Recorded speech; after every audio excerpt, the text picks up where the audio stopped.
X-ray আমরা normal X-ray কিভাবে interpret করতে হয় গত ক্লাসে আমরা শিখেছি, ঠিক আছে? নরমাল এক্স-রে কিভাবে ইন্টারপ্রিট করব গত ক্লাসে আমরা শিখে নিয়েছি। তো আজকে আমরা সেই একটা জিনিস যারা ওই প্যাটার্নটা হয়তো এটা হলো female, okay this is female, this is male, ঠিক আছে? তো তোমরা নিউমোনিক যারা পছন্দ করো এই নিউমোনিকটা মনে রাখতে পারো A B C D E normal extra pattern এ করার জন্য, যাতে অ্যাটলিস্ট ইম্পর্টেন্ট মেজর পয়েন্টগুলো মিস না হয়, ঠিক আছে?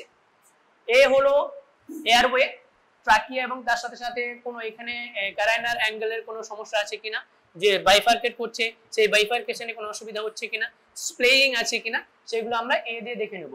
তাহলে বি তে আমরা যে ব্রিদিং মানে বাকি যে লাংয়ের পার্ট সেই লাংয়ের পার্টটা দেখে নেব। সি তে হার্ট সাইড দ্যাট ইজ কার্ডিয়া দেখে নেব।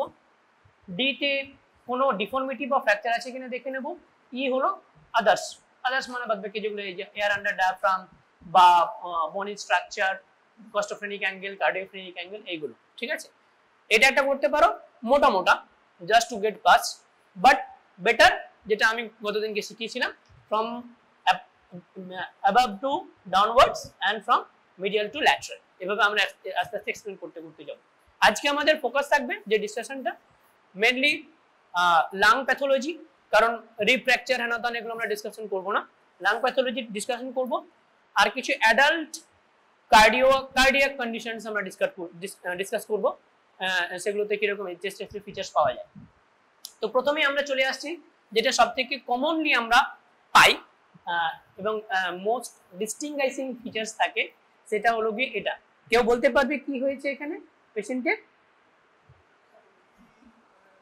প্রত্যেকটা যখন এক্স-রে দেওয়া হবে তখন ওই যে গদটা বলে দিয়েছিলাম, this is an skiagram of this patient XYZ of age this of sex this taken bedside বা ডিপার্টমেন্ট whatever, তার সাথে optimally exposed non rotated and mid inspiratory বা end inspiratory. End inspiratory usually আমরা নরমাল দেওয়ার চেষ্টা করব, and ইন্সপিরেটরি সেগুলো আমরা বলে দেবো। তারপরে এবার আমরা ফাইন্ডিংটাকে ডিফাইন করব। সবথেকে যেটা মোস্ট প্রমিনেন্ট আমরা এখানে কি দেখতে পাচ্ছি এক্সরেতে, there is inhomogeneous opacity throughout the lung field of all lobes. রাইটে আমরা লোবগুলোকে তিনটে ভাগে ভাগ করব, upper lobe, middle lobe, lower lobe. Upper লোবে দুটো রিব স্পেস ধরে, এটা তো ক্লাভিকল, ক্লাভিকলের উপরের দিকটা ছেড়ে দাও, দুটো রিব স্পেস 1 2, এটা হলো আপার লোব। তারপরে দুটো হলো মিডল লোব, তারপরে লাস্টের দুটো হলো লোয়ার লোব। ইন্টারকস্টাল স্পেস গুলো মোটামুটি এইভাবে আমরা ডিস্টিংশন করি, কিন্তু অত হার্ড এন্ড ফাস্ট কিছু নেই। মোটামুটি আমরা জানি অ্যানাটমি তিনটে লোবে হয়, upper lobe, middle lobe, lower lobe. সেই অ্যানাটমিক্যাল যে সাইট সেই অনুযায়ী যে সমস্ত জায়গাতে কনসলিডেশন আমরা পাবো সেটা আমরা বলবো। এদিকেও আমরা দেখতে পাচ্ছি আপার লোব এন্ড লোয়ার লোব, তার সাথে লিঙ্গুয়াল লোব। এখানে কিন্তু মিডল লোব বলে কিছু হয় না, আমরা জেনেছি মোটামুটি ভাবে। তো মোটামুটি এই লোবের আমরা কনসেপ্টটুকু দিতে পারবো, তার ভেতরে যে সেগমেন্ট সেই কনসেপ্টে আমরা যাব না। সেগমেন্টের কনসেপ্ট আমরা কিসে দিতে পারবো? In cross sectional imaging, in CT scan, right? আচ্ছা, so this is a homogenous inhomogenous opacity, এবং কোথাও কোথাও হোমোজেনাস পাচ্ছি, কোথাও কোথাও ইনহোমোজেনাস পাচ্ছি। In general this is a chest X-ray of consolidation. পুরো উপর থেকে নিচে অবধি প্রত্যেকটা লোবে একটা ম্যাসিভ কনসলিডেশন হয়েছে, এই দিকেও আছে ওই দিকেও আছে।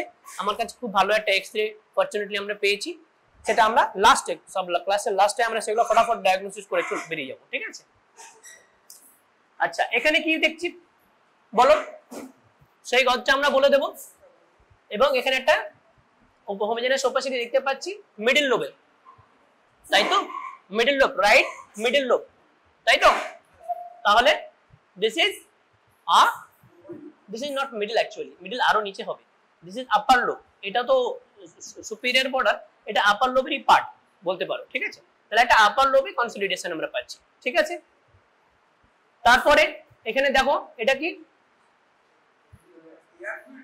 না, এটাও কনসলিডেশন, মিডল লোব মিডিয়াল সাইডে, মিডল লোবের মিডিয়াল সাইডে একটা কনসলিডেশন আমরা পাচ্ছি, ঠিক? তাহলে মোটামুটি কনসলিডেশন কি দেখলে বুঝতে পারবে, একটা পুরো সাদা স্ট্রাকচার পাবো, তার সাথে এয়ার ব্রঙ্কোগাম বলে একটা জিনিস পাবো, সেটা আমরা পরে আসছি। এখানে একই রকম ভাবে এখানে একটা অপাসিটি পাচ্ছি, লেফট লোয়ার লোব অপাসিফিকেশনস। এখানে একই রকম ভাবে একটা অপাসিফিকেশন পাচ্ছি কোথায়? এই হার্ড বর্ডারকে স্মাজ করে দিচ্ছে। আচ্ছা, লাস্ট ক্লাসে আমি সিলোট যে প্রোনাউন্সিয়েশন যেটা আমি ভুল করছিলাম, I am sorry, Bengali medium, কিছু করার নেই। The actual pronunciation is Sylhet, Sylhet, right, not Sylheti, it is Sylhet. এইখানে দেখো এই সিলোটটা, এখানে কার্ডিয়াক যে সিলোট সেটা অবলিটারেটেড হয়ে গেছে। So this is typically lingual lobe consolidation, right? অত ভালো করে বোঝা যাচ্ছে না, যেহেতু দেখে গ্লস্টোফোনিক অ্যাঙ্গেলটা আমরা বুঝতে পারছি না। আর এখানে একটা, এটা নরমাল ডায়াফ্রাম, তার সাথে এখানে একটা এই জিনিস আমরা পাচ্ছি যেটা হার্টের বর্ডারটাকে স্মাজ করছে, মোট কথা এটা। So this is also a consolidation বা ওপাসিফিকেশন বলতে পারো, কনসলিডেশনই বলবে, কনসলিডেশন অফ লিঙ্গুয়াল লোব। আমাদের লেফট সাইডে লিঙ্গুয়াল লোব থাকে, তাহলে লিঙ্গুয়াল লোবের কনসলিডেশন আমরা এরকম পেতে পারি। ঠিক আছে, আমি একটু ফাস্ট যাব, তার কারণ অনেকগুলো এক্সট্রা আমরা কভার করার চেষ্টা করব। ঠিক আছে, আচ্ছা, air bronchogram is the most important thing, যেটা তোমাদের বাকি আদার হোমোজেনাস বা ইনহোমোজেনাস ওপাসিটির সাথে নিউমোনিয়ার তফাৎ করতে সাহায্য করবে। ঠিক আছে, দেখো তাহলে it is a radiography appearance of air field bronchus that is surrounded by fluid field or solid alveoli. চারপাশে সলিড, মাঝখানে খালি ব্রঙ্কাসটা প্যাটেন্ট আছে বা এয়ারওয়েটা প্যাটেন্ট আছে। এক্সরেতে আমরা বাতাসকে কি রঙের দেখি? ব্ল্যাক। তাহলে পুরো একটা সাদা কনসলিডেশনের মাঝে একটা শাখা প্রশাখার মতো একটা ব্ল্যাক স্পট দেখতে পাবো। This is known as air bronchogram. Air ব্রঙ্কোগ্রামের অস্কালটেটরি ফাইন্ডিং কি পাবো? ব্রঙ্কিয়াল ব্রেথ সাউন্ড পাবো। নরমালি কি আমরা যদি পেরিফেরি যাই তাহলে ভেসিকুলার ব্রেথ সাউন্ড পাই, কিন্তু এখানে আমরা কি পাবো? ব্রঙ্কিয়াল ব্রেথ সাউন্ড পাবো। তার কারণটা কি? তার কারণ যখনই কোনো মিডিয়ামের ডেনসিটি বাড়ে, সাউন্ড ডেনসিটি বেসিক্যালি বলতে পারো, যে এয়ার থাকলে যতটা ইমপেড করবে, যদি তার জায়গায় ফ্লুইড থাকে বা সলিড জিনিস থাকে বা পাস থাকে, তাহলে বেশি তাড়াতাড়ি সাউন্ড ট্রান্সমিট করবে। তো নরমালি যে সাউন্ড গুলো ছোট ছোট ভেসেলসের মানে ভেসেল নট ভেসেল, ছোট ছোট এয়ারওয়েতে হারিয়ে যেত, যে একটা আলাদা একটা কন্টিনিউয়াস আওয়াজ পেতাম, যেটা ভেসিকুলার সাউন্ড বলি, যেটা নরমাল, সেটা অবলিটারেট হয়ে খালি মোটা মোটা এয়ারওয়েতে যে আওয়াজটা বাতাসটা যাতায়াত করছে তার আওয়াজটা আমরা পাবো। That is typically bronchial breath sound. Normally bronchial breath sound hilar region বা উপরের দিকের রিজনে কিছুটা পাওয়া সম্ভব, কিন্তু যখনই সেটা পেরিফেরিতে পাবো, ইট indicates consolidation in general. It can be due to many other things as well, but in general for your level you can say it is most likely due to consolidation. Consolidation জিনিসটা কি? এতক্ষণ যে বললাম consolidation জিনিসটা কি? Solidify হয়ে গেছে। Normally কি অ্যালভিওলাই থাকে, এয়ার স্পেসেস থাকে, ইন্টারস্টিশিয়াম থাকে, ভেসেলস থাকে, তাই তো? তাহলে যখন এই তার মধ্যে ভর্তি হয়ে যেতে পারে কোনটা? One and only air space, বাদ বাকিতে ভর্তি হওয়ার কিছু নেই, বাদ বাকিতে সব radiological equivalent of bronchial breath sound, right? আচ্ছা, তাহলে কিরকম দেখতে হয় এই কনসলিডেশন ছিল? ভালো করে এইখানে খেয়াল করো, পুরো সাদার মধ্যে এরকম একটা জালক আকার, একটা শাখা প্রশাখার মতো আমরা জিনিস দেখতে পাচ্ছি। This is the bronchus, air field bronchus. এখনো তার মানে এটা কি? এটা ইন্ডিকেট করে যে সামথিং ইজ গুড। কারণ যদি ওটা ব্লক হয়ে যেত, তাহলে যে ইনফেকশনটা আস্তে আস্তে বিল্ড আপ করছে, যে পাস গুলো হচ্ছে বা ইনফেক্টিভ ম্যাটেরিয়ালস গুলো হচ্ছে, সেটা ড্রেন করার কোনো জায়গা থাকতো না। কিন্তু যেহেতু এটা প্যাটেন্ট আছে, it may indicate better prognosis, right? Consolidation মানে হলো ইনফেকশন। ইনফেকশন বেসিক্যালি আমাদের দুই ধরনের নিউমোনিয়া হয়, একটা হলো কমিউনিটি অ্যাকোয়ার্ড নিউমোনিয়া, একটা atypical pneumonia. In general community acquired নিউমোনিয়াতে আমরা ওয়েল ডিফাইন্ড কনসলিডেশন পাই, অ্যাটিপিক্যাল নিউমোনিয়াতে ফ্লাফি শ্যাডোজ পাই। ঠিক আছে, মানে এতটা ওয়েল ডিফাইন্ড পুরো চাঙ্ক যে কনসলিডেশন সেটা আমরা পাই না, হেটেরোজেনাস ওপাসিফিকেশন পাই। কিন্তু আমরা যখন কমিউনিটি অ্যাকোয়ার্ড নিউমোনিয়া বলবো, ধরুন স্টাফিলোকোকাস অরিয়াস বা ক্লেবশিয়েল্ডা নিউমোনিয়া, এরা যে সমস্ত নিউমোনিয়াটা করে একটা স্পেসিফিক লোবে কনসলিডেশনটা করে, মানে প্রথম ইনফেকশন করে, তারপর সেখান থেকে ইনফেকশন হলে কি ইনফ্লামেশন হবে, ইনফ্লামেশন হলেই কি নিউট্রোফিলস আসবে, ইনফ্লামেটরি এক্সোডেটস হবে, পাস ফর্ম করবে এবং সেই পাসগুলো এয়ারওয়েকে দখল করে নেবে, দিয়ে যে জিনিসটা বেলুনের মতো স্পঞ্জি ছিল সেটা সলিড হয়ে যাবে। এই কারণে এই জিনিসটার নাম হলো কনসলিডেশন। এবারে এই কনসলিডেশনটা যখন আস্তে আস্তে হিল করবে, তখন কি হবে? আস্তে আস্তে সেটা রেয়ারিফিকেশন হবে, আস্তে আস্তে এয়ার ঢুকবে, তাহলে যেটা আমরা একদম সাদা পাচ্ছি সেটা আস্তে আস্তে একটু ব্ল্যাকিশের দিকে যাবে, একটু ব্ল্যাকিশের দিকে যাবে, তারপর একদম নরমাল লাং ফিল হবে। এটা হলো কনসলিডেশনের মোটামুটি ন্যাচারাল হিস্ট্রি, রাইট? এর মাঝে প্যাথোলজিক্যালি তোমরা রবিনসো পড়েছো, রেড হেপাটাইজেশন, গ্রে হেপাটাইজেশন, এই সমস্ত জিনিসগুলো থাকে। Those are stages of consolidation of healing, not consolidation পাচ্ছি, হিলিং স্টেজে যে সমস্ত ক্রস সেকশনাল হিস্টোপ্যাথোলজিক্যালি আমরা ইমেজগুলো পাই সেগুলো, কিন্তু আমরা এক্সরেতে এরকম ফিচার্স পেতে পারি যে এটা আর আস্তে আস্তে কালোর দিকে যাচ্ছে। ঠিক আছে, তাহলে এয়ার ব্রঙ্কোগ্রাম চিন্তা করার অসুবিধা নেই। তাহলে যখনই কোনো একটা ওপাসিটি পাবে, be it homogenous or heterogenous, আমরা দেখে নেব যে এয়ার ব্রঙ্কোগ্রাম আছে কিনা। If there is air bronchogram, it indicates the it is likely consolidation, and next the prognosis is better. Air bronchogram না থাকলে কি আমরা কনসলিডেশন রিপিট করে দেব? Definitely not. এয়ারবং প্রোগ্রাম যদি না থাকে তাহলে আমরা 100% রিপিট করতে পারবো না, কারণ অনেক ক্ষেত্রে যদি এয়ারওয়েটাও পাস ভরে যায় তাহলে তো আমরা সেই এয়ারবং প্রোগ্রাম পাবো না, ইন জেনারেল পেতে পারি। কেন এয়ারবং প্রোগ্রামটা ইম্পর্টেন্ট এর পরে আসছি। ফর দিস পয়েন্ট, কোলাপস, কোলাপসেও আমরা কি পাবো? একটা হোমোজেনাস অপাসিফিকেশন পাবো। ওখানে হোমোজেনাস হেটেরোজেনাস মিক্সিং পাচ্ছিলাম, এখানে মেইনলি হোমোজেনাস পাবো, হোমোজেনাস অপাসিফিকেশন পাবো। কোলাপস মানে কি? এয়ারওয়ে ব্লক হয়ে গেছে, তার ফলে যে লাঙে এয়ার যাতায়াত করছিল সে লাঙে যাতায়াত করছে না, তাহলে যখন ব্লক হলো ইমিডিয়েটলি কি কোলাপস হয়ে যাবে? না, তার মধ্যে যে এয়ারটা ছিল সেটা আস্তে আস্তে ডিফিউশন হয়ে যাবে ব্লাডে, দিয়ে সেটা চুপসে যাবে। যখনই কোন একটা জায়গায় চুপসে যাচ্ছে সেই জায়গাটা দখল করবে কে? আইদার একটা কন্টিনিউয়াস নেগেটিভ প্রেসার থাকবে, বা বাদবাকি জায়গার যে ফুসফুস আছে সেই জায়গাটার কম্পেনসেটেড ওভার ইনফ্লেশন হয়ে সেই জায়গাটা দখল করবে। নেগেটিভ জাস্ট ভ্যাকুয়াম তো থাকতে পারে না। তো এই কয়েকটা জিনিস আমাদের মনে রাখতে হবে কোলাপস কমেন্ট করার আগে। কি জিনিসটা? Lower, it is the failure of all or part of the lung to expand due to loss of air in the alveoli, as simple as that. সেটা কি কারণে? সেটা বিভিন্ন কারণে হতে পারে। দুই ধরনের হয়, লোবার কোলাপস যদি একটা স্পেসিফিক লোব কোলাপস হয়, বা লাং কোলাপস, পুরো যদি লাংই কোলাপস হয়ে যায় তাহলে সেটা লাং কোলাপস হতে পারে। কিভাবে আমরা দেখব? রেডিওগ্রাফি একটা ইনক্রিজড ডেনসিটি থাকবে representing lung devoid of air, whiteness হয়ে যাবে, হোয়াইট হয়ে যাবে। এয়ার মানে ব্ল্যাক, এয়ার ডিভয়েড মানে হোয়াইট, তাহলে হোয়াইট হয়ে যাবে। তার সঙ্গে ডিক্রিজ লাং ভলিউমের ফিচার্স থাকবে। কি কি পেতে পারি? ডিসপ্লেসমেন্ট অফ দ্য মিডিয়াস্টাইনাম, ধরুন না আপার লোবটা কোলাপস হয়ে গেছে, তাহলে ট্র্যাকেটা ওইদিকে শিফট হয়ে যাবে, অন্যদিকে লাং হাইপার ইনফ্লেট করবে, নিচের দিকে লাং হাইপার ইনফ্লেট করবে। তাহলে যদি ফিচার্স গুলো, সেই ফিচার্স গুলো যদি আমরা ডিলিনেট করতে পারি, ইউজুয়ালি এক্সরেতে ফিচার ডিলিনেট করা পসিবল হয় না, কিন্তু ধরে নাও কোনো কারণে এডিমার জন্য বা কোনো একটা কারণে যদি ফিচারটা আমরা দেখতে পাই, দেখবো ফিচারটা উপরে উঠে গেছে। ঠিক, compensatory over inflation of the adjacent lobes আর অপোজিট লাং। ঠিক আছে। আচ্ছা, কজেস কি কি কারণে হতে পারে? ডেফিনেটলি একটু আগে যেটা আমরা ডিসকাশন করছিলাম কনসলিডেশন, তার সঙ্গে অ্যাসোসিয়েটেড কোলাপস থাকতে পারে। সেই একই কথা, যদি এয়ারওয়েটা বন্ধ হয়ে যায় তাহলে তো সেই জায়গাটা কোলাপস হয়ে যাবে উইদিন ফিউ আওয়ার্স, তাই না? সেখানে কনসলিডেশন হয়েছিল, এয়ারওয়েটাকে ব্লক করে দিল, তার ফলে সেটা কোলাপসে পরিণত হবে। এই দুটো টার্ম একসাথে আমরা মিলিয়ে বলি। বেশিরভাগ ডায়াগনোসিস, ক্লিনিক্যাল ডায়াগনোসিসে আমরা আইসোলেটেড কোলাপস বলি না, বা আইসোলেটেড কনসলিডেশন বলি না, আমরা দুটো মিলিয়ে বলি কনসলিডেশন কোলাপস। এটা একটা চালাকি বলতে পারো, বা the actual clinical entity itself like that, কি কনসলিডেশন আছে এবং তার ফলে কোলাপস হয়েছে যদি এয়ারবং প্রোগ্রাম না থাকে। কি আর কি কি কারণে হতে পারে? যে কোনো কারণে যদি ব্রঙ্কিয়াল অবস্ট্রাকশন হয়, সেটা টিউমার হতে পারে, সেটা ফরেন বডি হতে পারে, সেটা লিম্ফ নোড হতে পারে, যে কোনো কারণে যদি অবস্ট্রাকশন হয় তাহলে তার ডিস্টালি এয়ারওয়েটা কোলাপস হয়ে যাবে। এক্সটার্নাল পালমোনারি কম্প্রেশন হতে পারে প্লুরাল এফিউশন কালেকশন হিসাবের জন্য, যদি হিউজ প্লুরাল এফিউশন থাকে বা নিউমোথরাক্স থাকে তাহলে কোলাপস হয়ে যাবে। ইনফ্লেমেটরি ইটিওলজি থাকতে পারে, tuberculosis, fungal infection, lung problem, এগুলো অতটা ইম্পর্টেন্ট না। মেইনলি এই কয়েকটা important, consolidation, bronchial obstruction and external pulmonary compression by pleural effusion or pleural pathology, right? এবার দেখো, এখানে দেখো কোনো এয়ারবর্ন প্রোগ্রাম দেখতে পাচ্ছ না? হরাইজন্টাল ফিশার কি এইখানে থাকে? এইখানে থাকে, এই লেভেলে থাকে, তাই না? হাইলাম থেকে সোজা এইদিকে থাকে, সেটাও গেছে উপরে, তাহলে পুরো রাইট আপার লোবটা কোলাপস হয়ে গেছে। ঠিক, তার সাথে একটু ভালো করে দেখলে বুঝতে পারবে ট্র্যাকিয়াটা মিড লাইন থাকার কথা ছিল, একটু এদিকে সরে গেছে, বোঝা যাচ্ছে? So this is collapse. এখানে আরেকটা কোলাপস আমরা দেখাচ্ছি, এখানে পুরো লাংটাই কোলাপস হয়ে গেছে, দেখো। ঠিক আছে, কি করে লাং কোলাপস বুঝতে পারলাম? এটা প্লুরাল এফিউশন নয় কেন? প্লুরাল এফিউশনে এরকম পিকচার পাওয়া যায়, একটা হোমোজেনাস ওপাসিটি পাই। Exactly, in massive pleural effusion trachea should be shifted to opposite side, mediastinum opposite সাইডে শিফট হবে, কিন্তু এখানে দেখো ট্র্যাকিয়া সেম সাইডে শিফট হয়েছে। তাহলে ইট ইজ ভেরি সিম্পল। তাহলে আমাদের ইনফরমেশন গুলো এখানে এদিকে শিফট হয়ে গেছে, তো হ্যাঁ হ্যাঁ শিফট হয়ে গেছে, বুঝতে পারছো? এবার আমরা জানি না যে এই জায়গাটা প্লুরাল এফিউশন আদৌ আছে কিনা, হতেও পারে যে প্লুরাল এফিউশন আছে।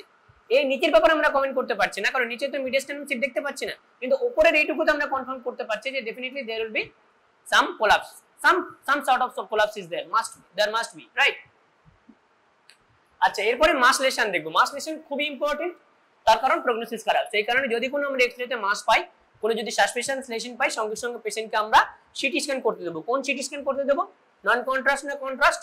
Always contrast. Always contrast. CT scan থোরাক্সে নন কন্ট্রাস্টে খুব মিনিমাল রোল, সেরকম ভালো রোল নাই। আমরা আইদার এইচআরসিটি থোরাক্স করি ইন্টারস্টিশিয়াম দেখার জন্য, বা যদি লিম্ফ নোড দেখতে চাই বা ভাস্কুলারিটি দেখতে চাই তাহলে কন্ট্রাস্ট এনহ্যান্স সিটি স্ক্যান আমাদের লাগে, বা প্যারেনকামে দেখতে চাই তখন আমরা কন্ট্রাস্ট এনহ্যান্স সিটি স্ক্যান আমাদের দরকার হয়। তো এই ক্ষেত্রে আমরা যদি কোনো সাসপিশিয়াস লেশনস পাই, মাস লেশনস পাই, সেই কারণে এটা পিক করা এতটাই গুরুত্বপূর্ণ। তুমি ইন্টার্নশিপে এক্সরে করতে বললে সবাই এক্সরে করে, in general it is part and parcel of routine blood routine investigations. তো সেক্ষেত্রে তুমি যদি এরকম কোনো সাসপিশিয়াস লেশনস পাও definitely you should consult your trainer, right? আচ্ছা, কি কি কারণে রেডিওলজিক্যাল ফ্যাক্টর কি কি এখানে অ্যাসেস করতে হবে? আমাদের সাইজ দেখতে হবে, যদি মোর দ্যান 1 সেন্টিমিটার হয় it will be more likely a mass or a cancerous lesion, right? Margin দেখবো, সেটা ইরেগুলার, স্পিকুলেটেড, লবিউলেটেড নাকি মসৃণ পুরো, সেটা দেখতে হবে। যদি মসৃণ হয় তাহলে বিনাইন নিউপ্লাজম হওয়ার চান্স বেশি, নিউরোনাল কাইন্ড অফ টিউমারস হওয়ার চান্স বেশি, বা হামাটোমা হওয়ার চান্স বেশি। কিন্তু যদি স্পিকুলেটেড মার্জিন হয় বা ইরেগুলার মার্জিন হবে, রেডিয়েটিং মার্জিন হয়, তাহলে সেটা ব্রঙ্কোজেনিক ক্যান্সার হওয়ার চান্স বেশি, তাই না? ক্যালসিফিকেশন দেখবো, micro calcification, macro calcification, both are important. যদি মাঝে ক্যালসিয়াম থাকে it increases the chance of malignancy, right? আচ্ছা, কম্পেয়ার উইথ প্রিভিয়াস এক্সরে, আগে ছোট ছিল, লেস দ্যান 1 সেন্টিমিটার ছিল, এখন বড় হয়েছে, সেম লোকেশন, তাহলে it also indicates that something malignant 3 মাসের মধ্যে এই সাইজ থেকে এই সাইজ হয়ে গেল, সেটা ইম্পর্টেন্ট। আর তার সাথে আদার কোনো সলিটারি মাস লেশনস আছে কিনা, এই লোবে একটা আছে, এই লোবে একটা আছে, তাহলে এমন হতে পারে ওটা প্রাইমারি এটা সেকেন্ডারি, বা এমন হতে পারে লাঙের কোথাও প্রাইমারি ম্যালিগন্যান্সি না, তার প্রাইমারি অন্য কোথাও প্রস্টেটে লাঙে মেটাস্টাসিস হয়েছে, তাই না? বা ব্রেস্টে লাঙে সেটা পরে মেটাস্টাসিস হয়েছে, সেটাও হতে পারে। সেই কারণে একটা লেসেন্স পেলে আমাদের ভিজিলেন্স আরো বাড়িয়ে দেবো, বাকি লাং প্যারেনকাইমা ভালো করে খুঁজে দেখবো কোনো নডিউল আছে কিনা, বিট লেস দেন 1 সেন্টিমিটার, মোর দেন 1 সেন্টিমিটার, হোয়াটএভার।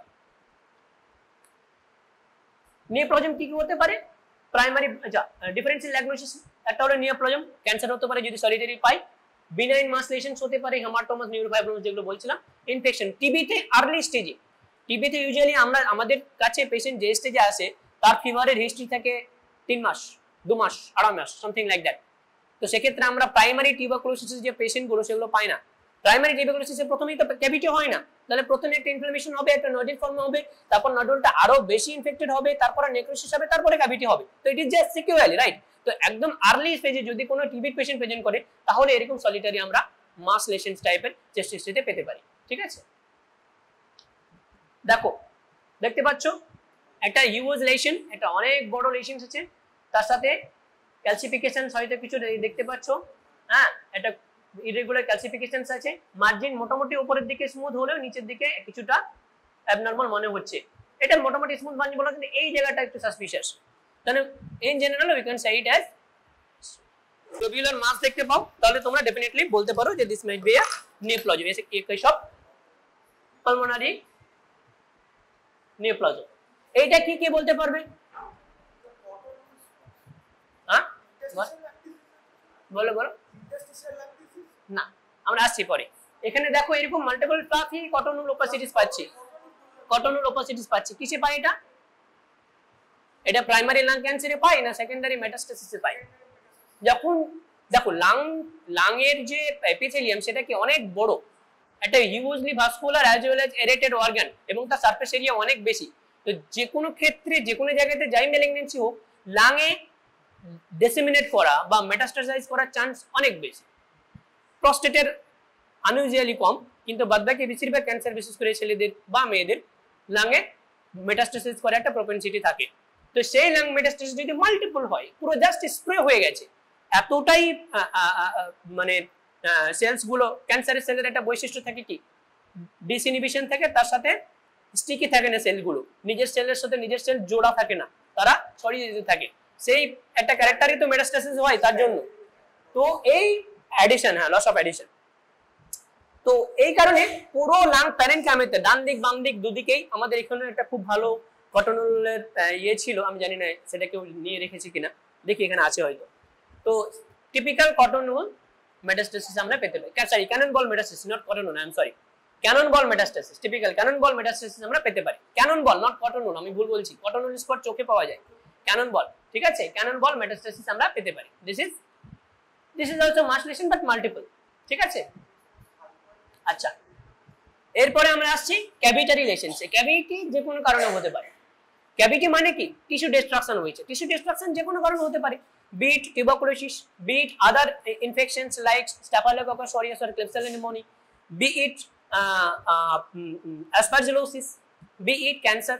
যে কোনো কারণে যদি ক্যাভিটি ফর্ম হয়, যদি টিস্যু ডিস্ট্রাকশন হয়, তাহলে it may cause cavity formation, right? তাহলে কি কি কারণে হতে পারে? তাহলে এর কি কি আমরা কি কি দেখবো?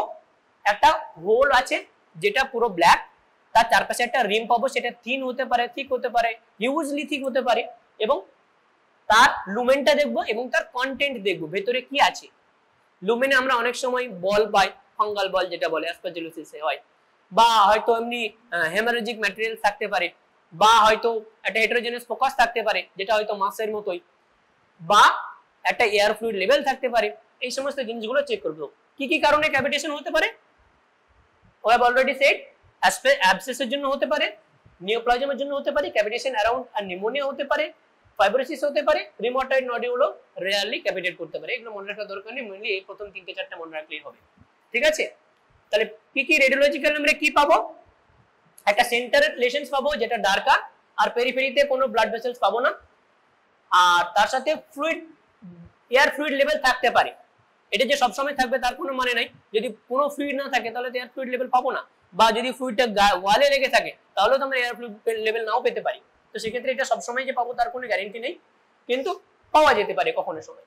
আর ওল্ড ফিল্মের সঙ্গে আমরা কম্পেয়ার করলে ওল্ড ফিল্মে হয়তো একটা নডিউল ছিল, সেটা পরে ক্যাভিটেট করেছে, সেটা আমরা বুঝতে পারবো, ঠিক আছে?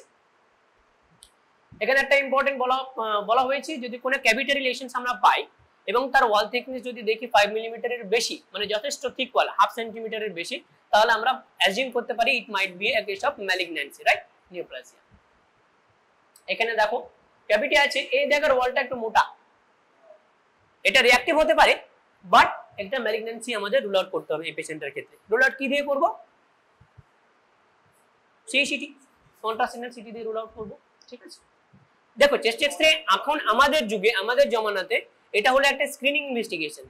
আমরা কেউ এক্সপেক্ট করবো না, বা আমরা নিজেরাও নিজেদের কাছে করি না যে এক্সরে দেখে সমস্ত কিছু ডায়াগনোসিস করে দেবো, but at least it is A screening. সেই কারণে যে কোনো কিছু শ্বাস-প্রশ্বাস কিছু হলে আমরা সঙ্গে সঙ্গে সিটি স্ক্যান অ্যাডভাইস করতে পারি যদি শ্বাস-প্রশ্বাস কিছু পাই, কারণ সিটি স্ক্যানে এক্সপোজার হ্যাজার্ডটা আমাদের মাথায় রাখতে হবে, specially in female populations or in younger age group, right? এখানে কি পাচ্ছি বলো? এখানে ক্যাভিটি আছে, ক্যাভিটি আছে তো আছে, আর কোথাও আছে এখানে ছাড়া? এই সাইডে, এইখানে, এইখানে, এইখানে দেখো এই বড় একটা ওয়ালওয়ালা ক্যাভিটি আছে, এবং এখানে একটা সুন্দর এয়ার ফ্লুইড লেভেল পাচ্ছি, ঠিক আছে? তাহলে it might be a case of lung abscess, right? কোনটা? এখানে এইটা নো, এখানে একটা ইন্টারেস্টিং ফেনোমেনন আছে। What is pareidolia? Pareidolia, PAREREIDOLIA, pareidolia. Pareidolia হলো যখন আকাশে মেঘ দেখি আমরা, তখন মেঘের মনে হয় যে এইটা কুমির ছানা, এটা হাতির সুর, এটা কুকুর ছানা, এটা বেড়াল ছানা। তো আমাদের ব্রেন সেটাই অ্যাজিউম করতে অভ্যস্ত হয় যেটা আমরা দেখি। তো আমরা মেঘের মধ্যে ওরকম প্যাটার্ন খুঁজি, আকাশের তারা দেখে আমাদের কালপুরুষ মনে হয়, সপ্তর্ষি মণ্ডল মনে হয়, জিজ্ঞাসা চিহ্ন মনে হয়। তো এই যে ফেনোমেনন, সেটাকে বলে প্যারাডোলিয়া। এইটা আমাদের এক্সরে যখন ইন্টারপ্রিট করি তখন এই প্যারাডোলিয়ার ব্যাপারটা মাথায় রাখতে হবে। তুমি এখানে মনে হচ্ছে যে এই তো এখানে একটা গোল পুরো, আদৌ কিছু নেই, কিন্তু তোমার এই যে এখানে নন স্পেসিফিক যে লাইনস গুলো আছে, সেই লাইনস গুলো কানেক্ট করে মনে হচ্ছে এখানে একটা ক্যাভিটি আছে, but there is no such cavity, ঠিক আছে? এখানে দেখো এখানকার ট্রান্সলুসেন্সি আর এখানকার ট্রান্সলুসেন্সি অনেক তফাৎ। এখানে এয়ার ফ্লুইড লেভেল পাচ্ছে, এখানে একটা থিক ওয়াল পাচ্ছে, এখানে সেরকম কিছু নেই, কিন্তু আমাদের অনেক সময় মনে হয়, বিশেষ করে আরো বেশি প্রবলেম হয় লিম্ফ নোড অ্যাসেস করতে। এগুলোকে লিম্ফ নোড না, এগুলো ব্লাড ভেসেলস, ব্রঙ্কাস, ব্রঙ্কিয়াল ওয়াল এগুলো, কিন্তু আমাদের অনেক সময় মনে হতে পারে যে এটা লিম্ফ নোড হতে পারে। তো এনিওয়ে, ওভার এক্সপিরিয়েন্স, আমি ওই কারণে ম্যাক্সিমাম আমি প্রত্যেকটা এক্সরে প্রত্যেকটা টপিকে একটা ক্লাস নেওয়া যায়, কিন্তু আমি সেটা চাইছি না। যত বেশি মানে এক্সরে দেখতে, যেহেতু এটা এক্সরে এর ক্লাস, যত বেশি এক্সরে দেখবো আমরা তত বেশি শিখবো। আমি ম্যাক্সিমাম নম্বর অফ এক্সরে এই কারণে রেখেছি, নিয়ারলি 60 এক্সরে আমরা রিসার্চ করবো, 60খানা এক্সরে রিসার্চ করবো। ঠিক আছে, তাহলে this is a huge cavity, there is also huge cavity, তার সাথে এয়ার ফ্লুইড লেভেল আছে, আমরা মিস করব না। এরপরে ফাইব্রোসিস। ফাইব্রোসিসে কি হয়? ফাইব্রোসিস মানেটা কি? এয়ারওয়ে কোলাপস হয়ে যাওয়া নাকি ইন্টারস্টিসিয়াম কোলাপস হয়ে যাওয়া? ইন্টারস্টিসিয়াম কোলাপস হয়ে যাওয়া। ফাইব্রোসিস মানে হলো ডিউ টু ক্রনিক ইনফ্লামেশন বা কোনো একটা ক্রনিক ইনসাল্টের জন্য যদি ইন্টারস্টিসিয়ামটা নিজে নিজে গুটাতে থাকে তাহলে সেটাকে আমরা ফাইব্রোসিস বলি। এই ফাইব্রোসিস যে কোনো কারণে হতে পারে, কোনো একটা অ্যাকিউট ইনসাল্ট আস্তে আস্তে ওভার রিঅ্যাক্টিভ ফাইব্রোসিস করে সেটা ফাইব্রোসিস করতে পারে, বা কোনো একটা ডিজিজ ইটসেলফ ফাইব্রোসিস করতে পারে। কোন ডিজিজ ফাইব্রোসিস করে? ইন্টারস্টিশিয়াল লাং ডিজিজ করে। কোন ডিজিজ? এই লাস্টের আগের ক্লাসটাতে আমরা ডিসকাশন করেছি, সিস্টেমিক স্ক্লেরোসিস, মানে নেই, ভুলে গেছো? সিস্টেমিক কোন টাইপের সিস্টেমিক স্ক্লেরোসিস? ডিফিউজ কিউটেনিয়াস না লিমিটেড কিউটেনিয়াস? কে বেশি ইন্টারস্টিশিয়াল লাং ডিজিজ করে? Diffuse cutaneous, obviously diffuse cutaneous বেশি ইন্টারস্টিশিয়াল লাং ডিজিজ করে, লিমিটেড কিউটেনিয়াস বেশি পালমোনারি আর্টারিয়াল হাইপারটেনশন করে। এনিওয়ে, তো এই যে ফাইব্রোসিস যদি হয় তাহলে আমরা ফাইব্রোসিস দু টাইপে পাই। যদি ধরো না কোনো একটা জায়গাতে আগে কোনো টিউবারকুলোসিস হয়েছিল বা কোনো একটা লাং অ্যাবসেস হয়েছিল, তাহলে সেখানে ওই জায়গাটা তো খালি থাকবে না, আলটিমেটলি ওই জায়গাটা ফাইব্রোটিক টিস্যু ক্যাপচার করবে, সেটা এক ধরনের ফাইব্রোসিস, সেটা হলো lung parenchyma as a whole localized একটা ফাইব্রোসিস। আর একটা ফাইব্রোসিস হলো ডিফিউজলি হচ্ছে, পুরো টিপিক্যালি ইন্টারস্টিসিয়ামকে ইনভলভ করছে, সেখানে আমরা রেটিকুলো নডুলার প্যাটার্ন পাবো। রেটিকুলস মানে কি? What is nodules? What is reticules? Nodules মানে ছোট ছোট পিন হেড টাইপের আমরা শ্যাডো পাবো, আর রেটিকুলস মানে হলো কটন ফাইবারের মতো জালির মতো আমরা একটা ফাইবার পাবো। এই দুটো প্যাটার্ন যখন আমরা একসাথে পাবো তখন আমরা ফাইব্রোসিস বা ইন্টারস্টিশিয়াল লাং ডিজিজ কনসিডার করব, রাইট? যদি লোকালাইজড পাই তাহলে ভাববো কোনো ইনফেকশন হয়েছিল, টিবি হয়েছিল, তারপরে ফাইব্রোসিস হয়েছে, এবং সেক্ষেত্রে মিডিয়াস্টিনাল শিফটিং বা ট্র্যাকিয়াল ট্র্যাকিং সেই দিকে হবে, ট্র্যাকশন করবে। ফাইব্রোসিস মানে কি? আস্তে আস্তে টানবে, তাই না? তো সেক্ষেত্রে টানবে, তার মানে এয়ারওয়েকে টানতে থাকবে, ট্র্যাকিয়াকে টানতে থাকবে, সেটা এক ধরনের ফাইব্রোসিস। কিন্তু ইন্টারস্টিশিয়াল লাং ডিজিজ ইউজুয়ালি ওই ধরনের মিডিয়াস্টিনাল শিফটিং মানে জাস্ট ইন্টারস্টিশিয়ামটা ফাইব্রোসড হয়ে যায়, তার কারণে নডিউলস পাই, তার কারণে রেটিকুলস পাই। In general reticulo nodular shadows পাই, রাইট? আচ্ছা, কি কি কারণে এটা হতে পারে? রেটিকুলস হতে পারে যদি, দেখো বেসিক্যালি সেপ্টাম কাকে বলে? যে ছোট ছোট লবিউলস, যে অ্যালভিওলাই গুলো আছে তার মাঝে যে ফাঁকে যে সেপ্টাম গুলো ছোট ছোট তিন তিন পর্দা থাকে সেটাকে আমরা সেপ্টাম বলি। এই সেপ্টামে যদি ফাইব্রোসিস হয় তাহলে সেগুলো থিকেনিং হতে পারে, সেই থিকেনিং এর পরে এক্সরেতে সেটা আমরা রেটিকুল হিসেবে দেখতে পারি, বা যদি ফ্লুইড অ্যাকুমুলেট করে তাহলেও তো থিকেন হতে পারে, সেক্ষেত্রে আমরা ফাইন লাইন পেতে পারি। তো এই কারণে অনেক সময় আমাদের কনফিউশন হয় যে whether it is due to pulmonary edema or due to interstitial lung disease। তো আমি সেই কনফিউশনের জায়গা এখানে রাখিনি, যেগুলো অবভিয়াস তোমাদের দেখেই বোঝা যাবে সেরকম কিছু স্লাইড এখানে রেখেছি। আচ্ছা, কি কি কারণে হতে পারে ইন্টারস্টিশিয়াল ফাইব্রোসিস? একটা নিউমোনিক রাখা হয়েছে, সার্কয়েডোসিস।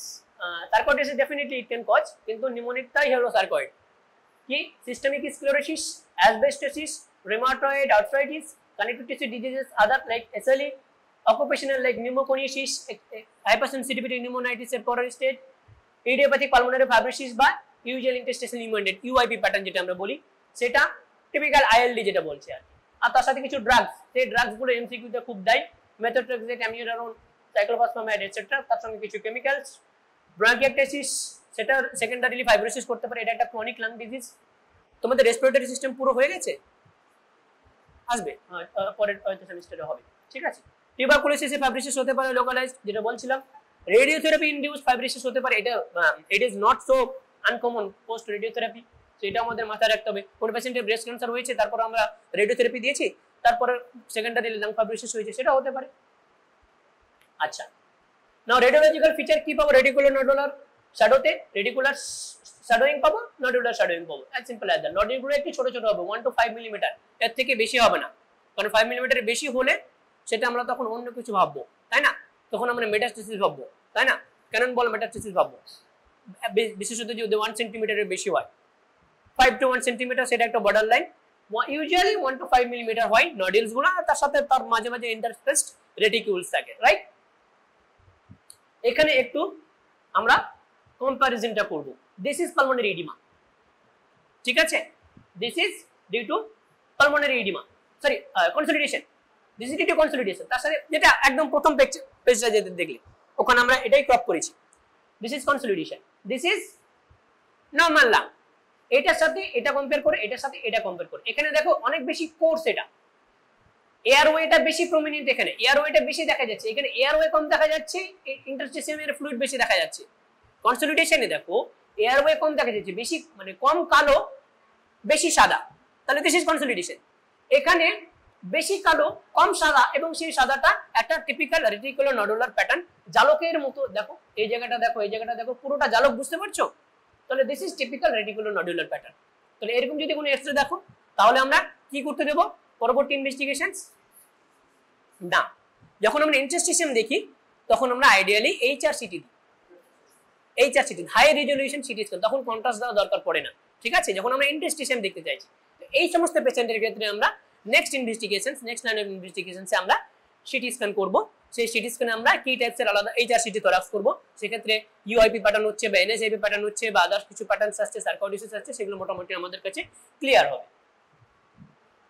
আচ্ছা দেখো বুঝতে পারছো এখানে লাং মার্জিনটা বোঝাই যাচ্ছে না ভালো, এত বেশি রেটিকুলেশন নডুলেশন হয়েছে, এখানেও সেম জিনিস, এইদিকে বেশি হচ্ছে, এখানেও মার্জিন গুলো ফ্লাফি হয়ে গেছে। So this is typical of interstitial lung disease, ঠিক আছে, ইন্টারস্টিশিয়াল লাং ডিজিজ। দেখে রাখো সবকিছু এখন ক্লিয়ার হবে না, পরীক্ষার আগে প্রত্যেকটা পরীক্ষা তোমাদের অনেক অসংখ্য পরীক্ষা হবে, 3খানা 4খানা পরীক্ষা হবে, প্রত্যেকটা পরীক্ষার আগে অ্যাটলিস্ট এই স্লাইডগুলো একবার নিজেরা দেখে নেবে, ঠিক আছে। চলো এরপরে নিউমোথোরাক্স ডায়াগনোসিস করা সবথেকে সহজ এবং সেই কারণে মিস যায় খুব, ঠিক আছে, অনেক মানে রেসিডেন্সি লাইফে খুব মানে মিস যায়, যখন প্রেসারে থাকে লোকজন, চাপে থাকে, তখন এই সমস্ত সিম্পল জিনিসগুলো মিস যায়। একটা ইয়াং মেল পেশেন্ট, ধরো নাও 20 বা 25 ইয়ার্স ওল্ড, সে হিউজ স্মোক করে, একদম চেন স্মোকার, সে এক্সরে নিয়ে এসছে, তার স্পন্টেনিয়াস নিউমোথোরাক্স হয়েছে, সেটাও মিস হয়ে গেছে, এরকম আছে। তো আমরা সেরকম যেন মিস না করি। তাহলে যখনই কোনো পেশেন্ট হঠাৎ করে হিউজ সিভিয়ার চেস্ট পেন নিয়ে আসবে, ইয়াং মেল পেশেন্ট বা এলডারলি সিওপিডির পেশেন্ট, কাছতে কাছতে হঠাৎ করে বুকে একটা জায়গাতে ব্যথা হতে শুরু করলো, তখন আমাদের কনসিডার করতে হবে it might be a case of pneumonia. Young পেশেন্টের ক্ষেত্রে স্পন্টেনিয়াস বোলা রাপচার হয় স্মোকিং এর হিস্ট্রি থাকলে, এলডারলি পেশেন্টের ক্ষেত্রে যেগুলো লার্জ বোলা অলরেডি এমফাইসেমিটাস যে বোলা থাকে সেই বোলাগুলো রাপচার হয়ে নিউমোথোরাক্স করতে পারে, ঠিক আছে। এখানে কি কি ফিচার্স পাবো আমরা? First of all definitely there will be it will be more blacker than the normal lung tissue, it will be more blacker, right? আচ্ছা, তার সঙ্গে যেহেতু লাং নেই সেই কারণে লাং এর যে টিপিক্যাল প্যাটার্ন আমরা কি পাই, কিছু ফাইন লাইনস পাই, সেগুলো কি স্মলার ব্লাড ভেসেলস বা স্মলার এয়ারওয়েজ, তার জন্য একটা টিপিক্যাল শ্যাডো পাই, লাং মার্কিংস বলি, ইন জেনারেল সেগুলোকে লাং মার্কিংস বলি। তাহলে যেখানে এয়ার আছে সেখানে সেই লাং মার্কিংস গুলো থাকবে না, এইটা সবথেকে বেশি হেল্প করে আমাদের ডায়াগনোসিস করার জন্য যে ওখানে লাং মার্কিং আছে না নেই, প্রথম। দ্বিতীয় কথা হলো একটা এজ পাওয়া যায়, লাং মার্জিন পাওয়া যায়। নিউমোথোরাক্স মানে কি, প্লুরাল ক্যাভিটিতে হাওয়া ঢুকে গেছে। প্লুরাল ক্যাভিটি মানে কি, একদিকে প্যারাইটাল প্লুরা আছে বাইরের দিকে যেটা চেস্ট ওয়ালের সঙ্গে চেপটে লেগে আছে, ভেতরের দিকে ভিসেরাল প্লুরা আছে যেটা লাংয়ের সঙ্গে চেপটে লেগে আছে। তাহলে আমরা ক্রস সেকশনাল একটা ইমেজ যদি একটা এপি ভিউতে দেখি বা পিএ ভিউতে দেখি, তাহলে দেখবে একটা চিঙ্ক অফ এয়ার আছে এবং তার সাথে চেস্ট ওয়ালের সাথে লাংয়ের একটা গ্যাপ হয়ে গেছে এবং লাংয়ের মার্জিনটা আলাদা করে বোঝা যাচ্ছে, চেস্ট ওয়ালের সাথে ডিফারেন্সিয়েট করা যাচ্ছে, তখনই আমরা নিউমোথোরাক্স পাবো। এই অ্যাপ্রোচটা যদি তোমরা বানাও তাহলে ইভেন স্মলার নিউমোথোরাক্স 0.5 মিলিমিটার নিউমোথোরাক্সও মিস হবে না। খালি তোমাদের এটাই দেখতে হবে লাংয়ের আউটার মার্জিন চেস্ট ওয়ালের সঙ্গে কোনোভাবে স্প্লিট হয়ে গেছে কিনা। স্প্লিট হওয়া মানেই সেখানে usually there will be pneumothorax, right? আচ্ছা, মিড-স্টেনাল শিফটিং, যখন সেই এয়ারটা দেখো নিউমোথোরাক্সে কি হয়, প্যাটেন্সি হয়ে যায়, একটা কন্টিনিউয়াস প্যাটেন্সি হয়ে যায়, একটা ফ্ল্যাপ ভালভের মতো হয়। যখন আমরা ইন্সপিরেশন নিচ্ছি তখন হাওয়া বেরিয়ে যাচ্ছে প্লুরাল ক্যাভিটিতে, কিন্তু যখন এক্সপিরেশন করছি তখন আবার সেটা ব্যাক করে ঢুকতে পারছে না এয়ারওয়েতে, কারণ এটা ফ্ল্যাপের মতো হয়ে গেছে। ওয়ান ওয়ে, সে কোনো আস্তে আস্তে এয়ারটা অ্যাকুমুলেট করে। এবার যদি হিউজলি অ্যাকুমুলেটেড হয় তার ফলে কি হবে, মিড-স্টেনালকে অপোজিট দিকে শিফট করে দিতে পারে। তার থেকেও বেশি যদি প্রেসার ক্রিয়েট হয় তখন কি হবে, যে গ্রেটার ব্লাড ভেসেলস গুলো সেগুলোকে দাবিয়ে দেবে, তখন সেই কন্ডিশনটাকে আমরা কি বলি, tension pneumothorax. This is very important. Tension নিউমোথোরাক্সের জন্য আমরা ইউজুয়ালি চেষ্টা করি না, চেস্ট এক্সরে করি না। অ্যাটলিস্ট 5 থেকে 6 খানা এমস এর এক্সামে, যে এন্ট্রান্স এক্সাম, সেখানে এই কোশ্চেনটা থাকে, টেনশন নিউমোথোরাক্সে একটা পেশেন্টের ক্লিনিক্যাল সিনারি দিয়ে দেওয়া হয় যে এই পেশেন্ট এরকম এসছে, young patient, sudden chest pain নিয়ে এসছে, তারপরে তার দেখা গেল যে এয়ারওয়ে ব্রিথ সাউন্ড একদম কমে গেছে, ব্লাড প্রেসার খুবই লো হয়ে গেছে, 80/60 হয়ে গেছে। এই অবস্থায় what will be our first thing to do, next step of management. Option এ দেওয়া থাকবে chest x-ray, never. Chest x-ray দিয়ে আমরা টেনশন নিউমোথোরাক্স ডায়াগনোসিস করব, ইট ইজ টোটালি আর ক্লিনিক্যাল ডায়াগনোসিস। কি করি আমরা, লার্জ বড় একটা নিডল ঢুকিয়ে দিই অ্যাবভ দ্য ক্লাভিকল আর below the clavicle in second intercostal space. স্পেসটা এখন রিসেন্টলি চেঞ্জ হয়েছে, আমাদের সময় ফিফথ ইন্টারকস্টাল স্পেস, আমাদের সময় সেকেন্ড ইন্টারকস্টাল স্পেস আমরা পড়েছি, পরে সেটা চেঞ্জ হয়েছে, রাইট? তো এই কারণে টেনশন নিউমোথোরাক্স আমরা জানবো, তারপরে আমরা এক্সরে করলে তখন হয়তো পেলেও পেতে পারি বা কেউ মিস হয়তো পাবো, কিন্তু ইন জেনারেল টেনশন নিউমোথোরাক্স আমরা এক্সরে দিয়ে ডায়াগনোসিস করি না, ইন জেনারেল আমরা নিউমোথোরাক্স ডায়াগনোসিস করি। আচ্ছা, prominent vascular markings on the opposite lung কখনো কখনো পাওয়া যায়, কারণ ওই দিকের লাংটা স্কুইজড হয়ে যায়, তার ফলে বাকি যে ব্লাডগুলো এদিকে শিফট হয় বা কম্পেনসেটরি হাইপারইনফ্লেশন হয় বলে এয়ারওয়েগুলো আরো প্রমিনেন্ট দেখা যেতে পারে, ঠিক আছে? চেপে দেয় বলে এয়ারওয়েগুলো আরো প্রমিনেন্ট বা মোর হোয়াইট দেখা যেতে পারে। যখন অন্য দিক থেকে চেপে দিচ্ছে, লাংটা ভালো করে এক্সপ্যান্ড করতে পারছে না, তখন বেশি বেশি সাদা সাদা দেখাবে, কারণ পুরো এয়ার এদিকেও ঢুকতে পারছে না। পরে দেখাচ্ছি তোমাদের। দেখো এখানে কিছু দেখতে পাচ্ছ, এক ঝলক দেখলে মনে হচ্ছে যে এটা নরমাল এক্সরে, রাইট? এবার ভালো করে দেখো, এইখানে কিছু দেখতে পাচ্ছ, এইখানে লাং মার্কিং, এখানে একটা লাং মার্জিন দেখতে পাচ্ছ, ট্রেস করো, আমার তীর চিহ্ন দিয়ে ট্রেস করো, ঠিক আছে? আমার তীর চিহ্ন দিয়ে ট্রেস করো। তাহলে এবার এই জায়গার সাথে এই জায়গাটার সাথে এই জায়গাটার কম্পেয়ার করো। এখানে লাং মার্কিংস আছে, এই জায়গাটায় আছে, আছে, এই জায়গাটায় আছে, নেই, বুঝতে পারছো?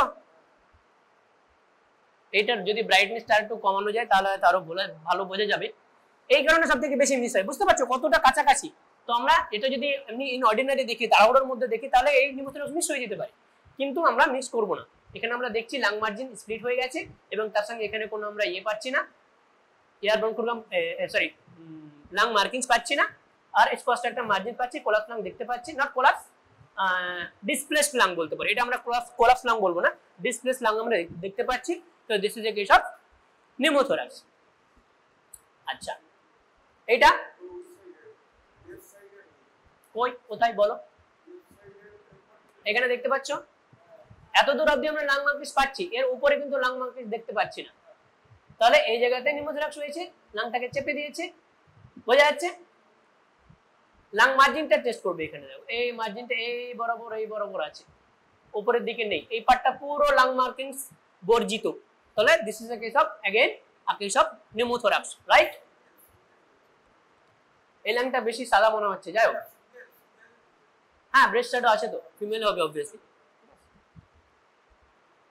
এটা কি আছে, এটা কি আছে দেখো, এখানে একটা হিউজ নিউমোথোরাক্স আছে। নিউমোথোরাক্সে কখন আমরা ইন্টারভেন করব, তার ভলিউম মাপা যায়, এক্সরে দেখে ভলিউম মাপা যায়, এদিক থেকে কত সেন্টিমিটার, এদিক থেকে কত সেন্টিমিটার, এদিক থেকে কত সেন্টিমিটার। এইখানে আমাদের এইটাতে ইন্টারভেনশন নাও লাগতে পারে, হাই ফ্লো অফ অক্সিজেন দিলে হয়তো এটা সেটা গেলেও যেতে পারে, কিন্তু এইটাতে অবশ্যই আমাদের আইসিডি টিউব দিতে হবে। তোমরা দেখতে পাচ্ছ চেস্ট ওয়াল থেকে এটা অনেকটাই ভেতরে চলে এসেছে, ঠিক আছে? নিউমোথোরাক্স রিসেন্টলি ক্লাস হলো না? হ্যাঁ, তো বলো, তোমরা বলো, আমাকে শেখাবে তো এবার ফর্মুলা তো। হ্যাঁ, আর কিছু? হ্যাঁ, এই অ্যাপেক্স থেকে কতটা ডিসটেন্স, এখান থেকে কতটা ডিসটেন্স, এই লোয়ার মার্জিন থেকে কতটা ডিসটেন্স, এই তিনটে যোগ করে কিছু একটা ফ্যাক্টর ছিল, ঠিক আছে? কোনটা? এই মাঝখানটা বেশি ব্ল্যাক লাগছে, হ্যাঁ লাগতেই পারে, কেন ব্ল্যাক লাগছে তুমি বলো? এয়ার আছে এইখানে, এই আমাদের লাংটা তো এইরকম, তাহলে যেখানে বেশি এয়ার থাকবে, ক্রস সেকশন যদি করো তাহলে অনেকটা ট্রায়াঙ্গুলার পাই, তাহলে যেখানে বেশি এয়ার থাকবে সেখানে বেশি কালো দেখা যাবে, ওই কারণে এটা বেশি কালো দেখা যাচ্ছে। প্লাস আরেকটা ফ্যাক্টর দেখো, এটা কি, এটা কি, এটা কি, এই জায়গাটা কি, স্ক্যাপুলা, তাহলে যেখানে স্ক্যাপুলা আছে সেখানে অলরেডি ব্ল্যাকেনিংটা একটু কমে গেছে, ঠিক আছে? So this is the collapse or displaced lung, আর তার সাথে this is the pneumothorax, massive pneumothorax আমরা বলতে পারি এটাকে, ঠিক আছে? মিডিয়াস্টিনাল শিফট হয়েছে, মিডিয়াস্টিনাল শিফট হয়েছে, হয়নি, তাহলে দিস ইজ নট, কই ট্র্যাকেটও তো এখানে আছে, ডিভিশন আছে মনে তো হচ্ছে না আমার, হালকা থাকলে থাকতে পারে, ঠিক আছে ঠিক আছে। কোনটা কোনটা নিচের বোর্ড এইটা এটা না না না এটা না, এটা জামা নয়। কে বলতে পারবে এই গোলটা কি? This is not some malignancy or license, something like that. It is, এটা কি একটা বাটন লাইক জিনিস পাচ্ছি না আমরা? তো বাটন তো যদি ব্লাউজের, বাট এটা প্রথম কথা হলো মেল পেশেন্ট, ঠিক আছে। দ্বিতীয় কথা হলো এইটা হলো ইসিজি লিড, ইসিজি লিড, ওখানে মেটাল থাকে না, এই হলো ইসিজি লিড, ঠিক আছে। আচ্ছা, এবারে টেনশন নিউমোথোরাক্সে আসি। আগেই বলা হয়েছে টেনশন নিউমোথোরাক্স আমরা টেস্টে দেখে ডায়াগনোসিস করি না, কিন্তু ইভেন্চুয়ালি যদি কেউ মিস করে আমরা এক্সরে যদি ডিলে করে ফেলি, দিয়ে এক্সরে করি, তাহলে কি কি পাবো? ডার্কেনিং পাবো অবভিয়াসলি, নাংমাকে যা যা ওখানে পেয়েছিলাম। এক্সট্রা কি পাবো? Displacement of mediastinum and trachea away from the pneumothorax, এবং তার সাথে ডায়াফ্রামটা ডিপ্রেসড হয়ে যাবে। টেনশন মানে কি? হিউজ প্রেসার ক্রিয়েট করছে, ফ্ল্যাপ ভালভ মেকানিজমের সাহায্যে হিউজ প্রেসার ক্রিয়েট করছে। দেখো পুরো ব্ল্যাক হয়ে গেছে, পুরো ব্ল্যাক হয়ে গেছে। এই এই পেশেন্টের এইখানে যদি তুমি হ্যাঁ এখানে যদি এখানে অসকালটেট করো তাহলে হার্ট সাউন্ড পাবে না, এখানে অসকালটেট করো তাহলে হার্ট সাউন্ড পাবে। তাহলে পেশেন্টকে আমরা সবসময় we are fascinated with rare diseases, তো আমরা ভাবো এটা ডেক্সট্রোকার্ডিয়া, কিন্তু এক্সরেতে দেখা যাচ্ছে যে there is massive pneumothorax, probably tension pneumothorax. যদি ব্লাড প্রেসার ফল করে এবং তার সাথে দেখতে পাচ্ছ ট্র্যাকিয়াটা কতটা শিফট হয়ে গেছে, এই দিকে চলে এসেছে। এইবার দেখো এইটা দেখো, ডায়াফ্রামকে নামিয়ে দিয়েছে, পুরো এই জায়গাটা এয়ার ভর্তি হয়ে গেছে। তার সাথে এবার এই পেশেন্টটা যদি এখানে 15টা স্পেসে একটা নিডল দিয়ে দাও, this will save the patient, right. একটা তোমার ছোট্ট হাতের ছোঁয়া পেশেন্টকে পুরোপুরি রিলিভ করে দিতে পারে। It is life threatening. If you miss this, patient invariably die, কারণ কেউ কিছু পাবে না, অত তাড়াতাড়ি আল্ট্রাসাউন্ড কেউ ইগো করতে পারবে না, ফ্লুইড দিয়ে যাবে। কারণ কি? ব্লাড প্রেসার লো, ব্লাড প্রেসার লো, ফ্লুইড দিয়ে, আনোট্রোপস দিয়ে। কিন্তু যতই যাই দাও, উপর থেকে চেপে দিচ্ছি, তোমার কিছুতেই কিছু ম্যানেজমেন্ট হবে না। আলটিমেটলি পেশেন্ট খুব প্যাথেটিক ভাবে এক্সপায়ার করে যদি তুমি এটা গেস করতে না পারো, ঠিক আছে। বুঝতে পারলাম ওপেন না না না, ওটা এখান থেকে আমরা বুঝতে পারবো। ওপেন নিউমোথোরাক্স এভাবে বোঝা যায় না। টেনশন নিউমোথোরাক্স ইউজুয়ালি ফ্ল্যাপ ভালভের মতো থাকে, তো সেক্ষেত্রে এটা ফ্ল্যাপ ভালভই ধরো, ঠিক আছে, এখন ওপেন ধরো না। এরপর আমরা আসছি হাইড্রোনিউমোথোরাক্স। হাইড্রোনিউমোথোরাক্স কি? জল আছে, পানিও আছে, ঠিক আছে। তাহলে জল পানি একসাথে এক জায়গায় যখন থাকবে, তখন তাদের মধ্যে একটা ব্যারিয়ার থাকবে, তাহলে আমরা একটা এয়ার ফ্লুইড লেভেল পাবো। তাহলে জল আছে, পানি আছে, তার সাথে এয়ার ফ্লুইড লেভেল পাবো। সরি, জল এবং বাতাস, ঠিক আছে। তাহলে কি কি কারণে হাইড্রোনিউমোথোরাক্স হতে পারে? সবথেকে কমন হলো হাইড্রোজেনিক। প্লুরাল ইফিউশন পেয়েছো, ট্যাপ করতে গিয়েছো, হাওয়া ঢুকিয়ে দিয়েছো, ঠিক আছে। একটা ছিল, দুটো হয়ে গেল, ঠিক আছে। তাহলে hydropneumothorax it is the most common cause basically. Traumatic হতে পারে, ট্রমাটিক হলে হয়তো রিব ঢুকে গেছে লাং কারেন্ট ক্যামের মধ্যে দিয়ে, লিক করছে, হাওয়া লিক করছে, তার সঙ্গে হয়তো ব্লাড বা ফ্লুইড আছে, তার সাথে presence of gas forming organism, এটা রেয়ারলি করতে পারে। এনিওয়ে, গ্যাস ফর্মিং অর্গানিজম অনেক সময় এই টিপিক্যাল হাইড্রোনিউমোথোরাক্সের প্যাটার্ন দেয়। মানে ধরো না করে এমপাইমা হয়েছে। What is empyema? প্লুরাল ক্যাভিটিতে প্লুরাল ইফিউশন, সেটা যদি ইনফেক্টেড হয় তাহলে পাস ফর্ম করে। এবার সেই ইনফেক্টিং অর্গানিজম যদি গ্যাস প্রডিউসিং হয়, লাইক ক্লস্ট্রিডিলে, তাহলে সে গ্যাস তৈরি করবে, তাহলে বাতাস আসবে, তখন তো আমরা এয়ার ফ্লুইড লেভেল পাবো, এবং সেগুলো ডেফিনেটলি অনেক বেশি ডেঞ্জারাস হবে। যে কোনো ইনফেকশনে যদি গ্যাস ফর্ম করে তাহলে definitely it is life threatening infection, right. আচ্ছা, কি পাচ্ছি দেখো, এটা কি হাইড্রোথোরাক্স না নিউমোথোরাক্স না হাইড্রোনিউমোথোরাক্স? লাং কোলাপস হয়েছে, ভেরি গুড, লাং কোলাপস হয়ে গেছে। এদিকে কোনো লাং মার্কিংস পাচ্ছি না, তাহলে it is definitely pneumothorax is there. তার সাথে আর কিছু আছে?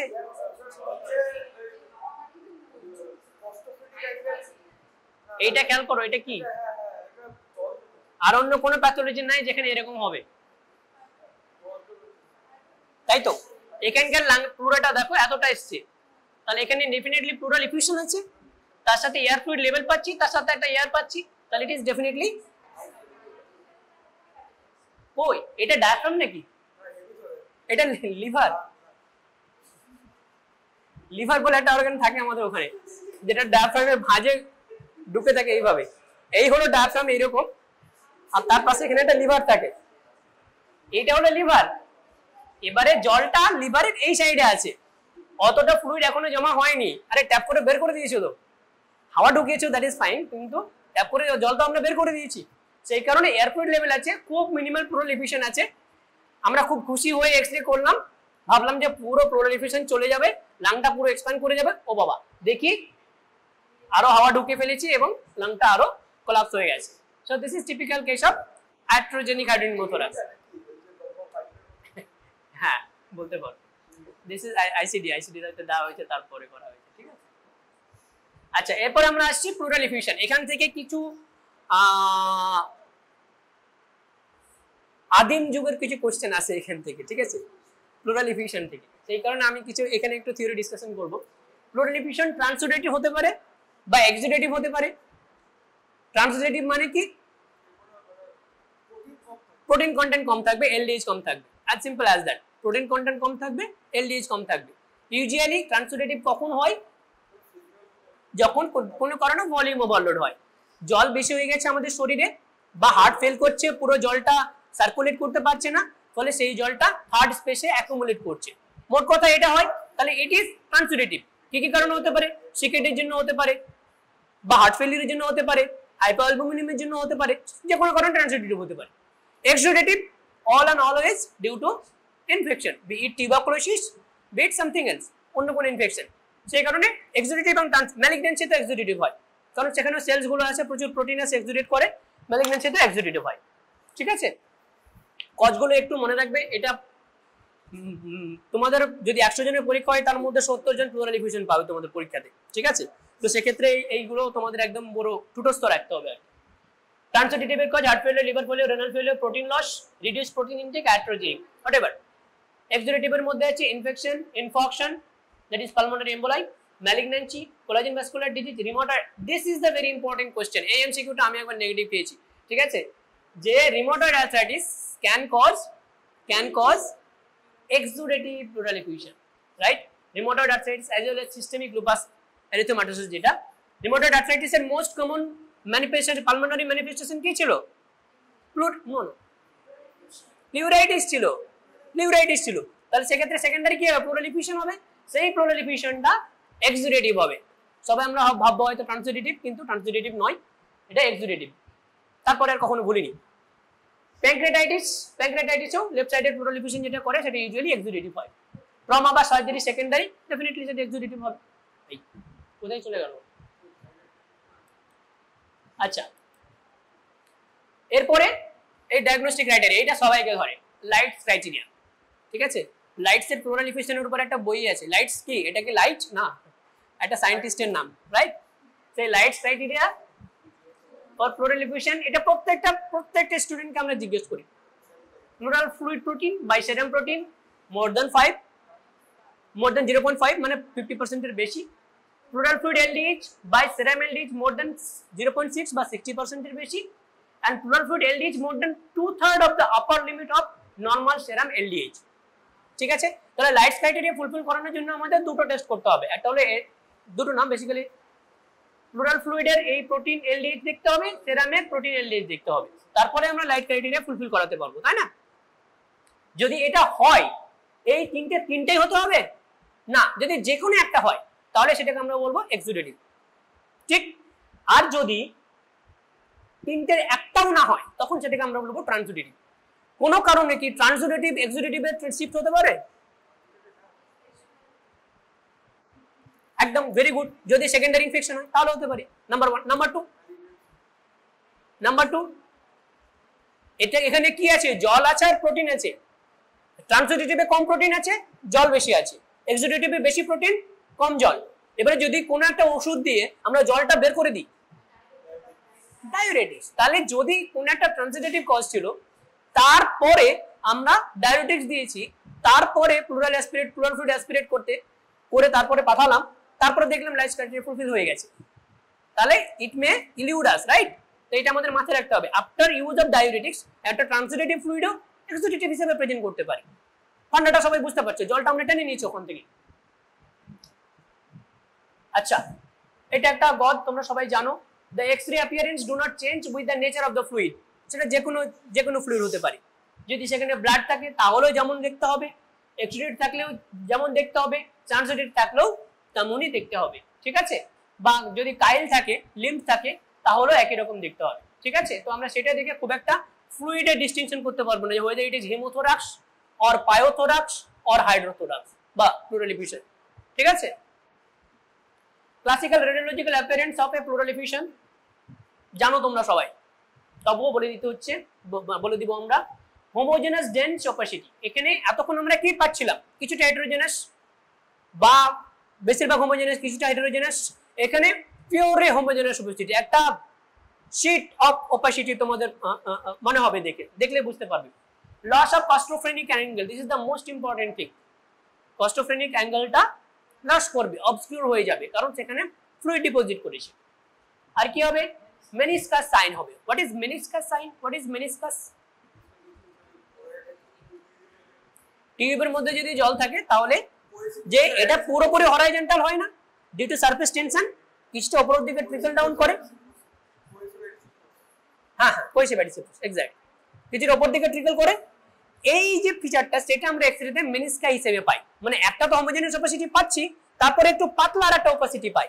যে পাতলা অপাসিটিটা ওই যে প্লুরাল এফিউশনের লেভেল, সেখান থেকে উপরে কিছুটা ফ্লুইড উঠে যায়, সেই কারণে পাই। দেখলে বুঝতে পারো। এবং কোনো এয়ার ব্রঙ্কোগ্রাম পাবো না ডেফিনেটলি। এটা একটা ইম্পর্টেন্ট ডিফারেন্সিয়েটিং ফ্যাক্টর। দেখো, দেখছি এইটা উপরের দিকে উঠে গেছে, আর এটা কস্টোফ্রেনিক অ্যাঙ্গেলটা ব্লান্ট হয়ে গেছে। So this is a case of left sided pleural effusion. এটা দেখো, এটা দেখো, এখান থেকে এইটা অবধি একটা লেভেল আছে, আর এটা হোমোজেনাস অপাসিটি কিন্তু একটু লাইট। তাহলে এটা কিসের জন্য? এটাও সেই মেনিসকাইয়ের জন্য। ওটা আমরা ক্রস সেকশনে একটা ভিউ থেকে দেখছিলাম। এবার এই মেনিসকাইটা যদি এই বরাবর উপরের দিকে আসে, তাহলে একটা পাতলা লেয়ার অফ অপাসিফিকেশন পাবো। একটু 3D ভাবতে হবে, একটু 3D ভাবতে হবে।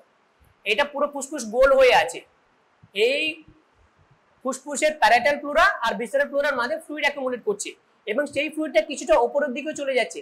আইডিয়ালি যদি পুরোপুরি প্লেন হয় তাহলে তো এরকম হওয়ার কথা ছিল, কিন্তু সেই গ্যাপ দিয়ে উপরের দিকে চলে যাচ্ছে। যদি না সাথে এয়ার থাকে, তাহলে সারফেস টেনশনের জন্য উপরের দিকে চলে যাচ্ছে, একটা মেনিসকাই ফর্ম করছে। এইটা হলো অ্যান্টেরো পস্টেরিয়রলি আমরা দেখছি।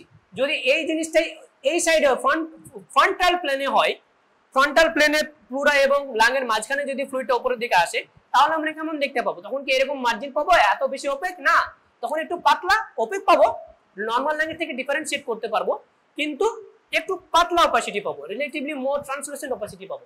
এইখানে দেখো, এই রিজন অবধি একটা অপাসিটি পাচ্ছি উইথ ব্লান্টিং অফ কস্টোফ্রেনিক অ্যাঙ্গেল, কিন্তু এখানেও অপাসিটি আছে, প্রায় এত দূর অবধি আছে প্রায়, ঠিক আছে, কিন্তু সেটা একটু কম ওপেক। এটাও সেই মেনিসকাই সাইড, ঠিক আছে, এটাও মেনিসকাই। এখানে দেখো একটা এরকম অপাসিটি পাচ্ছে, তার সাথে একটা এরকম অপাসিটি পাচ্ছে। This is typical of pleural effusion. Same জিনিস, equal. Hydrothorax means pleural effusion, অন্য কোনো কজ নাই। এবার হ্যাঁ, তোমার যদি মনে হয় যে ফুসফুসে জল ঢুকিয়ে সেটাকে হাইড্রোথোরাক্স করবো, definitely that can be literally hydrothorax. সেটাও কখনো কখনো করতে হয় আমাদের, পরে অন্য জায়গাতে আসছে। এখানে কি পাচ্ছি আমরা? What is this? এখানে ম্যাসিভ প্লুরাল এফিউশন পাচ্ছি, পুরো ক্যাভিটিতেই ফ্লুইড ভর্তি হয়ে গেছে, তার সাথে মিডিয়াস্টাইনামকে শিফট করে দিয়েছে এইদিকে, হার্টকে ওইদিকে শিফট করে দিয়েছে, ট্র্যাকের হাল দেখো, ট্র্যাকে এইরকম হয়ে গেছে। এত বেশি ম্যাসিভ প্লুরাল এফিউশন ইউজুয়ালি কোথায় দেখা যায়?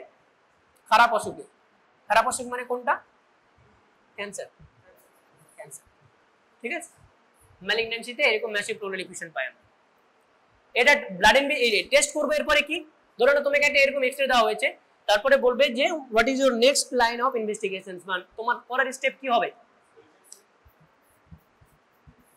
ম্যালিগন্যান্সি বললাম তো। হ্যাঁ, এখানে একটা মজার জিনিস আছে, যার অলরেডি এত ফ্লুইড জমা আছে, তার লাংটা কি এক্সপ্যান্ডেড থাকবে না কোলাপস থাকবে? কোলাপস থাকবে। এবার অলরেডি যদি কোলাপস না থাকতো তাহলে সলিড আর এয়ারওয়ের মধ্যে আমরা তফাৎ করতে পারতাম। যদি অলরেডি কোলাপস থাকে তো তার মধ্যে কোথায় যে ক্যান্সার আছে সেটা আমরা ধরতে পারবো না। সেই কারণে দ্য প্ল্যান ইজ আগে আমরা ড্রেন করবো ফ্লুইডটা, লাংটা এক্সপ্যান্ড করাবো, তারপরে সেই থোরাক্স করাবো। ঠিক আছে, ফ্লুইডটা আগে ড্রেন করবো। তাহলে ড্রেন করার আগে কি ফ্লুইডটা diagnostic as well as therapeutic pleural tap করবো। ডায়াগনোসিসের মধ্যে আমরা এম সেল পাঠাবো, pleural fluid for malignant cell, সেটা আমরা পাঠাবো। ঠিক আছে, মোটামোটা 1 ঘন্টার ক্লাস ছিল, একটু একটু একটু এক্সটেন্ড করছি। ঠিক আছে, 9টা অবধি নেওয়া যাবে, কেউ বোর ফিল করছো না তো? ঠিক আছে, আর বেশি কিছু নেই, এটা লাস্ট টপিক।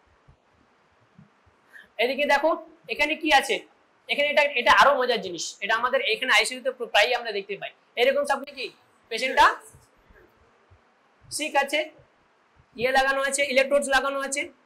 এখানে কি কোনো প্যাথোলজি দেখতে পাচ্ছ তোমরা? এই পার্টটা কি একটু হাইপোডেন্স, হ্যাঁ ঠিক আছে, হাইপোলুসেন্ট হয়ে গেছে। এই পার্টটা একটু বেশি হোয়াইট হয়ে গেছে, ওপাসিফাইড হয়েছে। ঠিক আছে, ওপাসিফাইড হয়েছে। এটা যদি তোমাদের আগে থেকে বলে না দেওয়া হয় তাহলে এটা ডায়াগনোসিস করা আমাদের ক্ষেত্রে টাফ হয়ে যায়। ঠিক আছে, it is a case of pleural effusion. Now explain me why it is a case of pleural effusion. এই টিপিক্যাল এক্স-রেটা দেখে যে সমস্ত ইনফরমেশন আমরা গ্যাদার করতে পারছি, ইলেকট্রোডস লাগানো রয়েছে, তার মানে পেশেন্টটা বসে আছে না শুয়ে আছে? শুয়ে আছে। প্লুরাল এফিউশন গ্র্যাভিটেশনাল পুলে নিচের দিকে হয়, যদি শুয়ে যায় তাহলে কি হবে? একটা বোতল খাড়া ছিল, অর্ধেক জল ছিল, তাহলে জলের আর আমি লেয়ারটা দেখতে পাবো। যদি বোতলটা নিচে ঘুরিয়ে দিই তাহলে কি হবে? জলটা ফ্ল্যাট হয়ে ছড়িয়ে পাবে, এটা লেয়ার্ড হয়ে যাবে। এইখানে লেয়ার্ড হয়ে গেছে, দিয়ে পুরোটা একটু একটা সাদা, এখানে পুরোটাই মেনিস্কাই হয়ে গেছে, you can say like that, যে পুরোটা একটা ওপাসিফিকেশন হয়েছে। And it is definitely homogenous opacification, এখানের সঙ্গে কম্পেয়ার করলে দেখতে পাবেন, কিন্তু that is not typical of pleural effusion যেটা আমরা স্ট্রেট এক্স-রেতে পাই। তো এটা বেসিক্যালি একটা মরিবন্ড পেশেন্ট, একটা মরবিড পেশেন্ট যে আইসিইউতে আছে, হর হামেশাই পাই আমরা, হর হামেশাই এরকম আমরা পাই এবং অপশন আমরা মিস করি। আচ্ছা, এইটা কি জিনিস? এবার আমরা কিছু ভ্যারিয়েন্ট অফ প্লুরাল এফিউশন বলতে চাইছি। What is this? বলেই তো দিলাম প্লুরাল এফিউশন। কস্টোফোরিক অ্যাঙ্গেল ব্লান্ট হয়েছে, এদিকে যতটা প্রমিনেন্ট এদিকে ততটা প্রমিনেন্ট নেই, কিন্তু তার সাথে আর কিছু আছে। এরকম প্যাটলা কখনো প্লুরাল এফিউশন হয়? This is inverted, this is D sign বলা হয়। This is loculated pleural effusion, ওই জায়গাটাই লোকালাইজড হয়ে গেছে প্লুরাল এফিউশনটা। ঠিক আছে, কি কি কারণে হতে পারে? ধরুন আগের কোনো একটা ইনফেকশন হয়েছিল, এই জায়গাতে অ্যাডিশন হয়ে গেছে, তাহলে ফ্লুইডটা যখন ও পেশেন্টটা দাঁড়িয়েছে তখন ফ্লুইডটা নিচের দিকে নামতে পারছে না, সেটা একটা কারণ হতে পারে। বা ইনফেকশনটা এমন যে তার পাশে একটু ফাইব্রোসিস করে দিয়েছে, দিয়ে সেখানে ফ্লুইড অ্যাকুমুলেট করে যাচ্ছে। মোস্টলি টিউবারকুলোসিসে হয় এরকম এনসিস্টেড প্লুরাল এফিউশন বা লোকালাইজড প্লুরাল এফিউশন। কিরকম ভাবে বুঝবে? নিচের দিকে জল থাকবে না বা ওপাসিফিকেশন থাকবে না, মাঝামাঝি এরকম একটা ঝুলন্ত ওপাসিফিকেশন থাকবে, যেটা এরকম একটা ডি শেপড একটা ওপাসিফিকেশন পাবো। প্রচুর পাওয়া যায় টিভিতে, আমাদের ইন্ডিয়াতে উই আর ফরচুনেট যে আমাদের প্রচুর টিভির কেস আছে, আনফরচুনেট ডেফিনেটলি। তো সেক্ষেত্রে আমরা এরকম প্রচুর লকুলেটেড প্লুরাল এফিউশন পাই। এরপরে দেখো এটা কি? ফিমেল পেশেন্ট দেখে বোঝা যাচ্ছে, ব্রেস্ট শ্যাডো আছে। তারপরে এদিকে কস্টোফোনিক অ্যাঙ্গেল, ঠিক আছে, এদিকে কস্টোফোনিক অ্যাঙ্গেল ব্লান্টেড আছে। তার সঙ্গে দেখো এই জায়গাটা কি নরমাল লাগছে? এইখানে দেখো এই জায়গাটা কত ক্লিয়ার, তাহলে এই জায়গা তো ইফিউশন আছে, তাহলে মাইনর ইফিউশন, তার সাথে ইফিউশনটা উপর দিকে ট্রিকল করছে, উপর দিকে রিচ করছে। মেনিসকাস সাইন এখানে বলবো না, সেটাকে আমরা বলবো ল্যামিলার প্লুরাল এফিউশন, ল্যামিলার বলি। ঠিক আছে, ল্যামিলার প্যাটার্ন অফ প্লুরাল এফিউশন, এটা রেয়ারলি পাওয়া যায়, অতটা কমনলি পাওয়া যায় না। যা হোক, তাহলে এতক্ষণ আমরা মোটামুটি লাং প্যাথোলজি নিয়ে ফোকাস করছিলাম।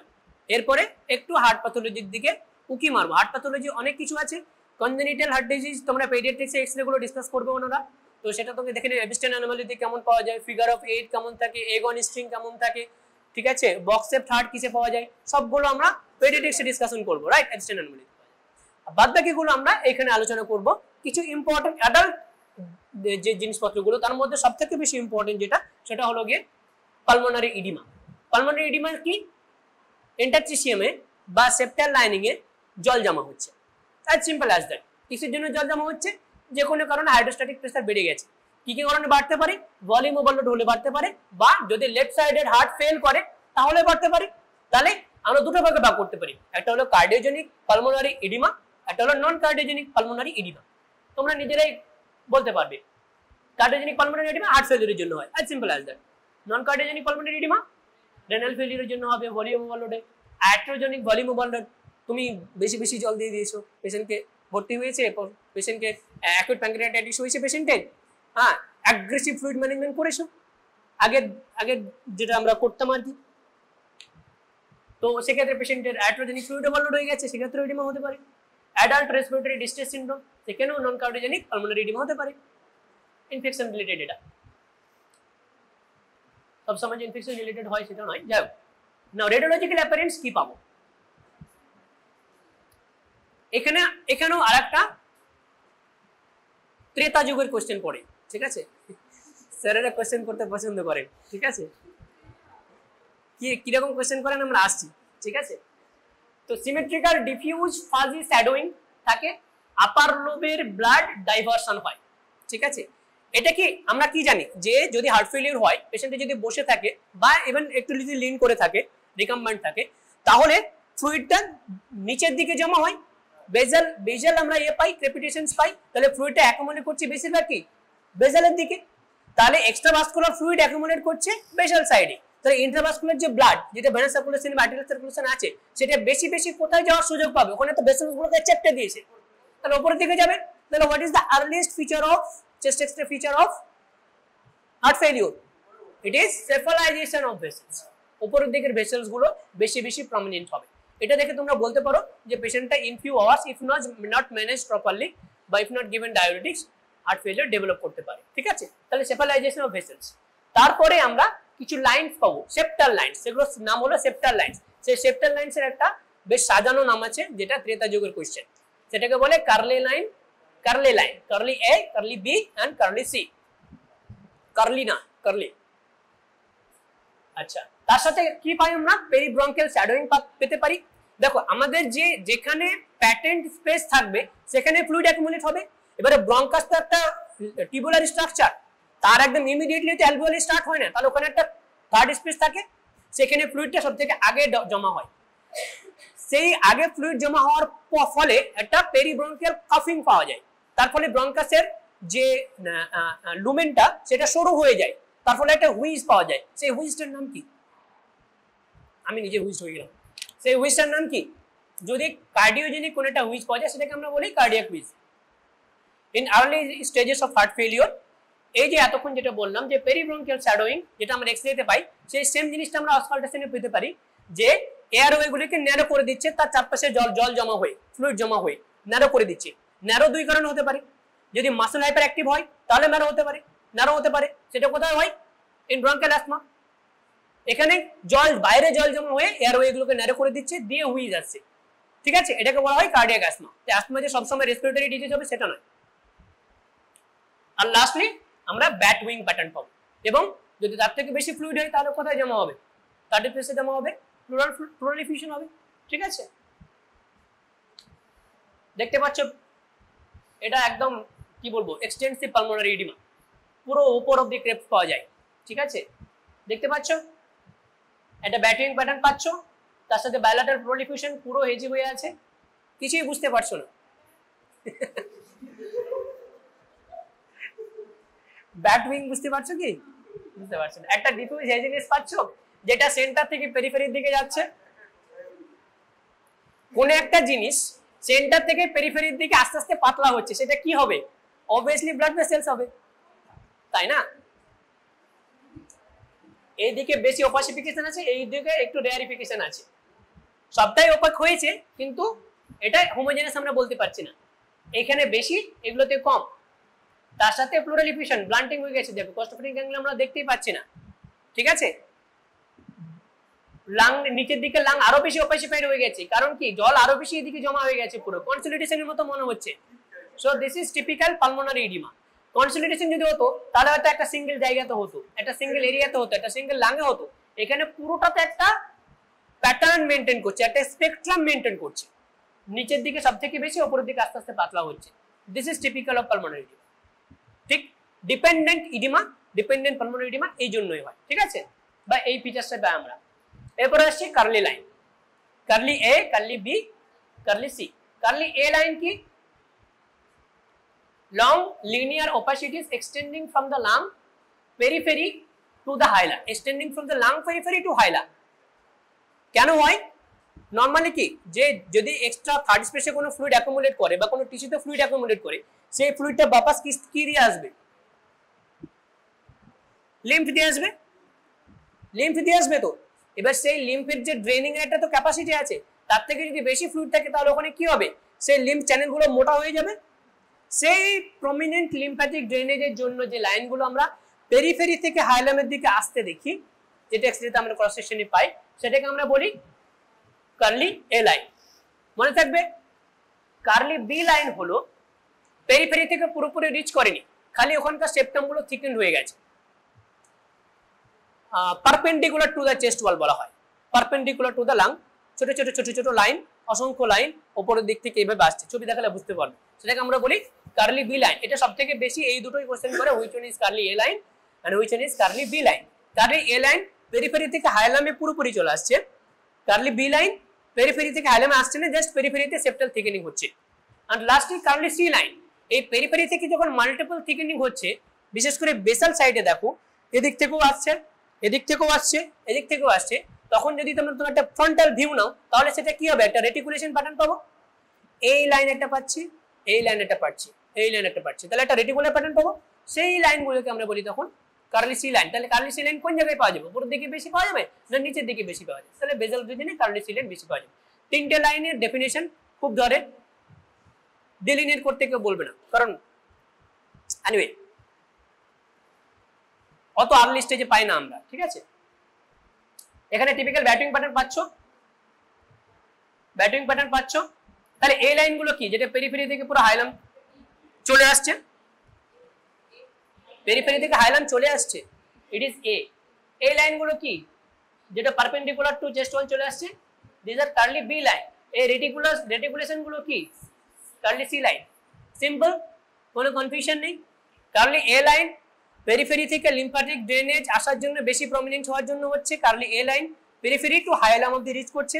কার্লি বি লাইন রিচ করছে না, বাস সেপ্টাল থিকেনিং হচ্ছে perpendicular to the chest wall. Kerley C line Kerley B লাইনেরই এন্ড ফেস বা ফ্রন্ট ভিউ, ঠিক আছে। চলো, আচ্ছা, this one is that great person, ঠিক আছে, কার্লি, পিটার জে কার্লি, ঠিক আছে। এনার নাম অনুসারে এই লাইনগুলোর নামকরণ হয়েছে, ঠিক আছে। এটা কি লাইন তাহলে?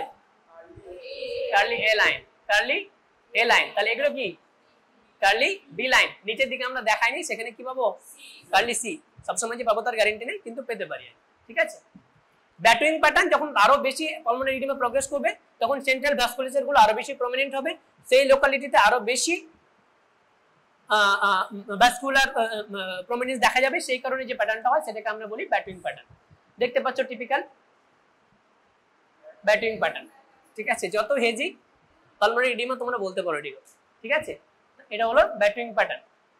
বোঝা যাচ্ছে না কোনোভাবে যে কিভাবে বাদুড়, এইটা হলো বাদুড়ের বডি, ঠিক আছে, এইটা হলো পাখা। একে যদি একটা দ্রুত ডোজ ল্যাসিক্স দেওয়ার পরে আমরা পিকচারটা করি, তাহলে আরো ভালো বোঝা যাবে। তাহলে এই পাখার এইগুলো ডানাটা ছেটে যাবে, তখন আরো ডানাটা ভালো করে বোঝা যাবে, ঠিক আছে। ব্যাটুইং প্যাটার্ন এখানে একটু ভালো বোঝা যাচ্ছে, দেখো ব্যাটুইং প্যাটার্ন, বুঝতে পারছো? আচ্ছা, এরপরে মিডিয়াস্টাইনাল ওয়াইডেনিং। বিভিন্ন লেভেলে ওয়াইডেনিং হতে পারে, উপরে হতে পারে, নিচে হতে পারে। মিডিয়াস্টাইনাল ওয়াইডেনিং স্পেশালি ইন চেস্টে আমরা যেটা কনসিডার করব, যে কোনো লিম্ফ নোড বা কোনো মিডিয়াস্টাইনাল ম্যালিগন্যান্সি আছে কিনা। কোন মিডিয়াস্টাইনাল ম্যালিগন্যান্সি মিডিয়াস্টাইনাল ওয়াইডেনিং করতে পারে? কোনো থাইরয়েড সোলিং বা কোনো থাইমোমা, থাইমাস গ্ল্যান্ডের কোনো সোলিং, বা যদি সার্কোডিসিস হয় তাহলে করতে পারে, বা ওখানকার কিছু লিম্ফোমা, যদি নন হজকিন বা হজকিন্স লিম্ফোমা হয় তাহলে চেস্টে ওখানে ইনভলভ হতে পারে, মিডিয়াস্টাইনাল লিম্ফোডেপাথি করতে পারে। যদি টিউবারকুলোসিস হয় তাহলে হাইলাম লিম্ফোডেপাথি হয়। এই সমস্ত কারণে হাইলামটা এক্সপ্যান্ড করতে পারে, ঠিক আছে। দেখো বড় হয়ে গেছে হাইলামটা, এটা গ্লোবুলার স্ট্রাকচার এখানে দেখতে পাচ্ছ। Is it normal? No, it is not normal. So there is mediastinal widening here, ঠিক আছে। আচ্ছা, এরপরে একটা ইম্পর্টেন্ট জিনিস, এটা সার্জিক্যাল জিনিস, তবে এটা দেখি তোমাদের কখনোই ভুললে চলবে না, air under diaphragm. It is very sensitive, very sensitive. যদি 10 ml এয়ার থাকে পেটের মধ্যে, তাহলে আমরা এই স্ট্রেট এক্সরে দিয়ে এয়ার আন্ডার ডায়াফ্রামটাকে পিক করতে পারি। That is why it is so important, right? আচ্ছা, কি কি কারণে হয় পারফোরেটেড পেপটিক আলসার? দুমেনের সঙ্গে যদি পেরিটোনিয়াল ক্যাভিটির যে কোনো কারণে যদি কানেকশন হয় তাহলে হতে পারে। যদি ইনফেক্টিভ অ্যাসাইটিস যদি হয়, অ্যাসাইটিসটা ইনফেক্টেড হয়ে গেছে, তার ফলে গ্যাস প্রডিউস করছে, তাহলে হতে পারে। যদি পোস্ট অপারেটিভ হয় বা পোস্ট ল্যাপারোস্কোপি হয়, তাহলেও হতে পারে, ঠিক আছে? বা ট্রমার সেকেন্ডারি হতে পারে। নাও coming to tuberculosis. Tuberculosis A typical কোন এরিয়াকে ইনভলভ করে? আপার লোবকে ইনভলভ করে। আপার লোব, সেটা মোস্টলি রাইট হয়, কখনো কখনো লেফট হয়। দুটো লেফটে মোটামুটি ইকুয়ালি ইনভলভ করে বলতে পারো, ঠিক আছে? এখানে আপার লোবে দেখতে পাচ্ছি একটা হেটেরোজেনাস অপাসিফিকেশন। যখনই উপরের দিকে এরকম থাকবে ধাব্বা in Indian subcontinent, you can 90% sure this patient is suffering from tuberculosis. আর কি হয় ওই লোকেশনে আরো খারাপ? বলো। হ্যাঁ, না না না, আমি বলছি অন্য আর কি ডিজিজ হতে পারে টিবির থেকেও খারাপ? ওই এপিক্যাল রিজনে হয়, এই রিজন গুলোতে হয়। হ্যাঁ, কোন ম্যালিগন্যান্সি? Definitely TB. না না না, নাম তো বলতে হবে। প্যানকোস্ট টিউমার নাম শুনেছো? প্যানকোস্ট টিউমার টিপিক্যালি ওই লোকেশনে হয়, ঠিক আছে? প্যানকোস্ট টিউমারে হর্সনেস অফ ভয়েস আর রিকারেন্ট লারিঞ্জিয়াল ইনভলভ থাকে, ইএনটি তে পড়েছো, তো সেই জিনিসগুলো এখানে আসতে পারে, ঠিক আছে? এটা কি তাহলে? এটা টিবি তার সাথে ক্যাভিটি, ঠিক আছে? এটা কি extensive tissue destruction in tuberculosis. দুটো দিকে আপার লোব দেখো ইনভলভ হয়েছে। আচ্ছা, কেন আপার লোব ইনভলভ হয় কেউ ভেবে দেখেছো? এরোব, এরোফিলিক, এরোব না, এরোব ডেফিনেটলি এরোব, তার সাথে এটা বলতে হয় এরোফিলিক। তারা হাওয়া পছন্দ করে, অক্সিজেন পছন্দ করে। তো যেখানে যত বেশি ব্লাড তত কম অক্সিজেন, কম এয়ারওয়ে। তো উপরের দিকে ফ্রি হাওয়া বেশি, নিচের দিকেও হাওয়া আছে কিন্তু ব্লাডের মধ্যে, উপরে ফ্রি হাওয়া বেশি, সেই কারণে ওখানে টিবির ইনফেকশন বেশি হওয়ার চান্স থাকে, ঠিক আছে? মোটামুটি এটা postulation. Now nobody is sure about this. Cannon ball, you can argue, but cannon বলের মতো তো আসছে না কোথাও। দেখো ফাইব্রোসিস হয়েছে, ডিস্ট্রাকশন হয়ে আছে, এবারে তখন তোমার পেশেন্টের ক্লিনিক্যাল সিনারিও আসে, অন্য কোথাও কোনো ম্যালিগনেন্সি আছে কিনা। আমরা এক্সরে দিয়ে ডায়াগনোসিস করতে পারি না সবকিছু, আমরা একটা ধারণা নিতে পারি। ইট is A screening test, right? এটা কি জিনিস? This is miliary TB. Millet, miliary মানে হলো মিলেট, বাজরা, জোয়ার বাজরা যে আছে না, সেই বাজরার যে দানা, সেই দানা পুরো দিকে ছড়িয়ে আছে তাই মনে হচ্ছে, এই ছোট ছোট ছোট ছোট নডিল গুলো। এটা যদি আমরা সিটি স্ক্যান করি তাহলে মনে হবে শিমুল গাছ দেখেছো? এই জাস্ট গ্রীষ্মের শুরুতে শিমুল গাছে পুরো সব পাতা ঝরে গেছে, জাস্ট শিমুল গাছের কুড়িগুলো হয়ে উঠেছে, ফুল তখনও ফোটেনি। সেটাকে আমরা কি বলি? Tree in Buds. কুড়ি ধরেছে কিন্তু এখনো ফুল হয়নি, তাহলে tree in Buds.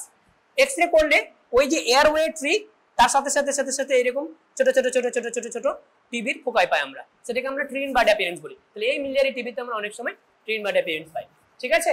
So this is typical. দেখো এইগুলো তো আরো বেশি প্রমিনেন্ট বোঝা যাচ্ছে, ঠিক আছে? এইটা কি জিনিস কে বলতে পারবে?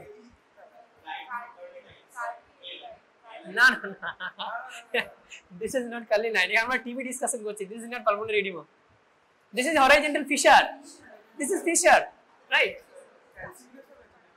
হ্যাঁ, ক্যালসিফিকেশন আছে, কারণ তাছাড়া এক্সপ্লেন করবে না।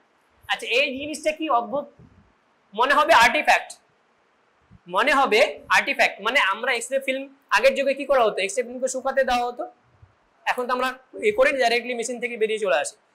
তো সেক্ষেত্রে দেখে কি মনে হচ্ছে যে এখানে কিছু একটা আর্টিফ্যাক্ট হয়েছে, এখানে কিছু একটা আর্টিফ্যাক্ট হয়েছে, but this is not artefact, this is pathology. কি প্যাথোলজি? প্লুরাল প্লেক্স, অ্যাসবেস্টোসিসে হয় ইউজুয়ালি। এটা টিপিক্যাল প্যাটার্ন, এটা এমসিকিউতে দেয়, ঠিক আছে? তোমরা এক্সপেক্ট করতে পারো নিট পিজিতে যে এরকম যদি একটা এক্সরে দেয় তাহলে অপশন থাকবে which one of the following is the important risk factor for this condition, ঠিক আছে? অপশন এ থাকবে স্মোকিং, অপশন বি থাকবে অ্যাসবেস্টোসিস এক্সপোজার এন্ড অল, ঠিক আছে? তো টিপিক্যাল অ্যাসবেস্টোসিস বা মোস্টলি অ্যাসবেস্টোসিসে হয়, ঠিক আছে? আচ্ছা, এরপরে আমরা এটা কি বলো, এখানে অনেক কিছু ইনফরমেশন আমরা গ্যাদার করতে পারি। সো অনেক বড় heart, in technical term it is cardiomegaly, there is huge cardiomegaly, we are sure about that. তার সাথে কি পাচ্ছি, এটা কি জিনিস, রাজার টুপি, এটা কি, এটা কি ভালভ, আর্টিফিশিয়াল ভালভ, রাইট? আগে যুগে আর্টিফিশিয়াল ভালভ, ইয়েস। এবং রিপ্লেসমেন্টটা কিভাবে করেছে, ট্রান্স আর্টেরিয়াল করেছে নাকি বুক কেটে করেছে? বুক কেটে করেছে। কেন? ওই কি দেখে বুঝতে পারছি, এখানে এই যে স্টিলের তার দিয়ে সেলাই করেছে, দেখতে পাচ্ছ, এগুলো হলো স্টিলের তার, সেই তার দিয়ে হাড় স্টারনামকে সেলাই করা হয়েছে। সো দিস ইজ স্টার্নোটমি স্টিগমাটা বলতে পারো। তার সাথে পেশেন্টের ইয়ে আছে, একটা ভালভ রিপ্লেসমেন্ট হয়েছে, তার সাথে পেশেন্টের ইউজড এ ডায়ালেটেড কার্ডিয়াক সিলুট আছে, রাইট? এটা কি আছে বলো, এটা কি আছে? এই জাস্ট একটা এক্সরে দেখে একটা পেশেন্টের কন্ডিশন আমরা ডায়াগনোসিস করেছি, মানে আমি ডায়াগনোসিস করেছি আউটডোরে। এই হার্টে কি আছে, কার্ডিওমেগালি আছে, আচ্ছা ধরে নাও আছে, আর কিছু আছে? স্টারনামটা কাটা আছে, ইয়েস স্টারনাম কাটা আছে, ভেরি গুড। এবং এখানে একটা ভালভের রিং পাচ্ছি আমরা, তাহলে স্টার্নোটমি হয়েছে, তার ফলে ভালভ রিপ্লেসমেন্ট হয়েছে। এবারে এটা কোন ভালভ রিপ্লেসমেন্ট হয়েছে বলো তো? অ্যাওর্টিক ভালভ এখানে কেন হবে, এই জায়গাটা হবে না? Mitral valve. এবারে মাইট্রাল ভালভ রিপ্লেসমেন্ট হয়েছে, তার সাথে এই দিকটায় কিছু দেখতে পাচ্ছ, এই জায়গাটায় এখানে একটা হার্টের বর্ডার পাচ্ছ, এখানে আরেকটা হার্টের বর্ডার পাচ্ছ।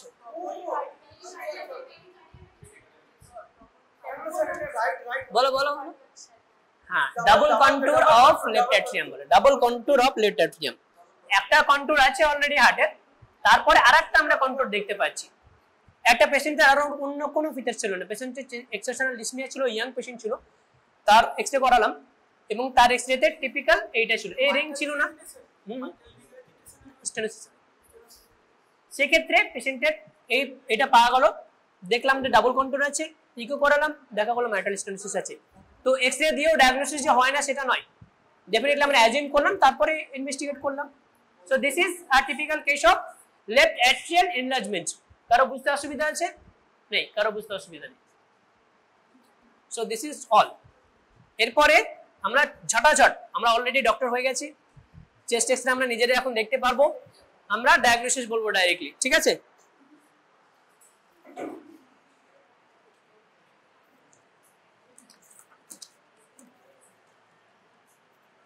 বলো কি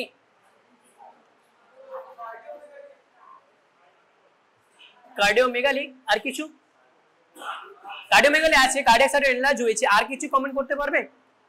ইজ ইট অবভিয়াস কার্ডিওমেগালি বা প্লুরাল এফিউশন?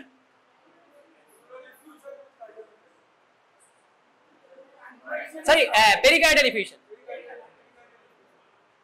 আমরা ডিলিনেট করতে পারবো না, কিন্তু এটা যে প্যাটার্নটা আমরা দেখছি টিপিক্যাল ওয়াটার ব্যাগের মতো, আগের যুগে যে জলের ব্যাগ নেওয়া হতো সেই ব্যাগের মতো, এই কারণে কম্পোনেন্ট হতে পারে। আমরা এখন এখানে বলবো due to pericardial effusion, right?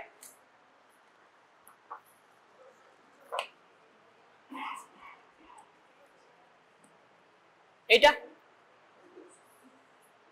এটা প্রথম কথা কোন ভিউ, পিএ ভিউ না AP view? AP view. Clavicle গুলো অনেক নিচে চলে এসেছে, তাই না? This is AP view. Mid respiratory film, cardiac সাহায্য সম্পর্কে কমেন্ট করতে পারবো? পারবো না, তবে যতটুকু আমরা বুঝতে পারছি একটা কার্ডিয়াক এনলার্জমেন্ট আছে এখানে, কার্ডিওমেগালি, ঠিক আছে? আচ্ছা, আরেকটা জিনিস আছে এখানে, কার্ডিওমেগালি তো আছে, এখানে কি আছে?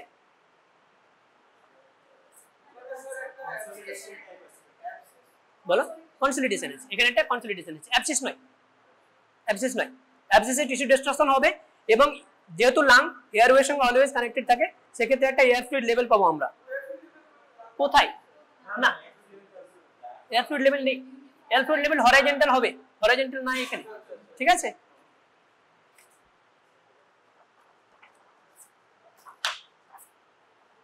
হ্যাঁ, ভেরি গুড এক্সরে।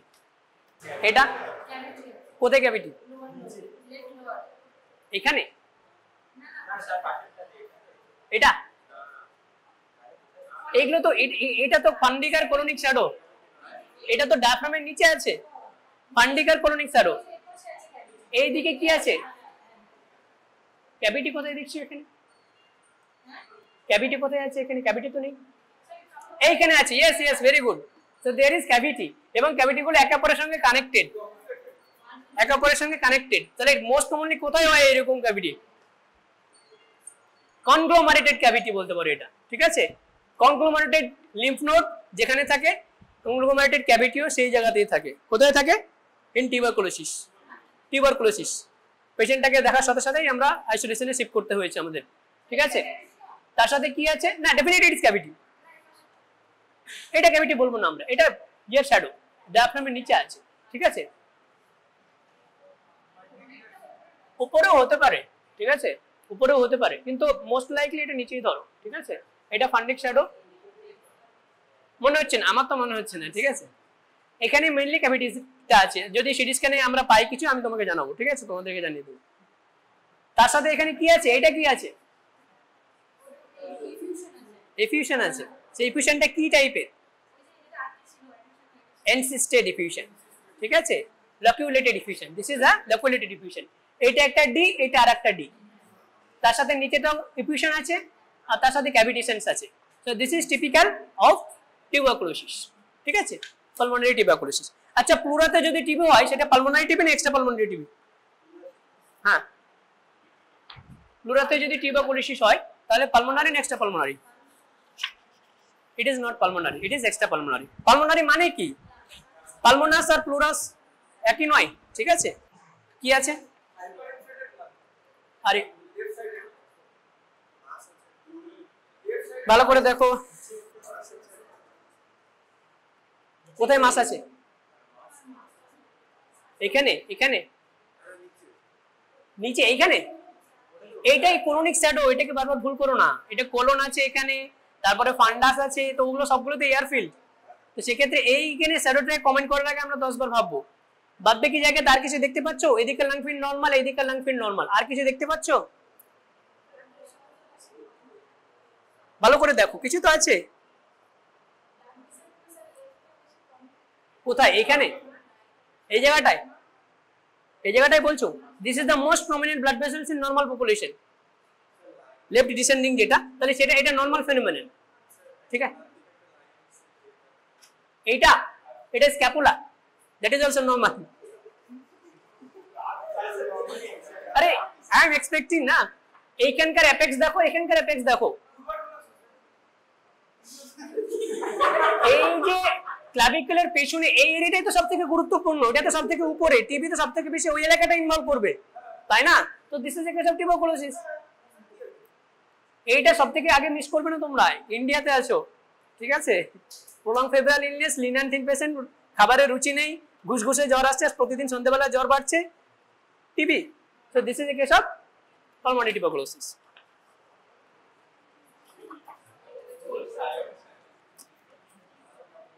কি আছে?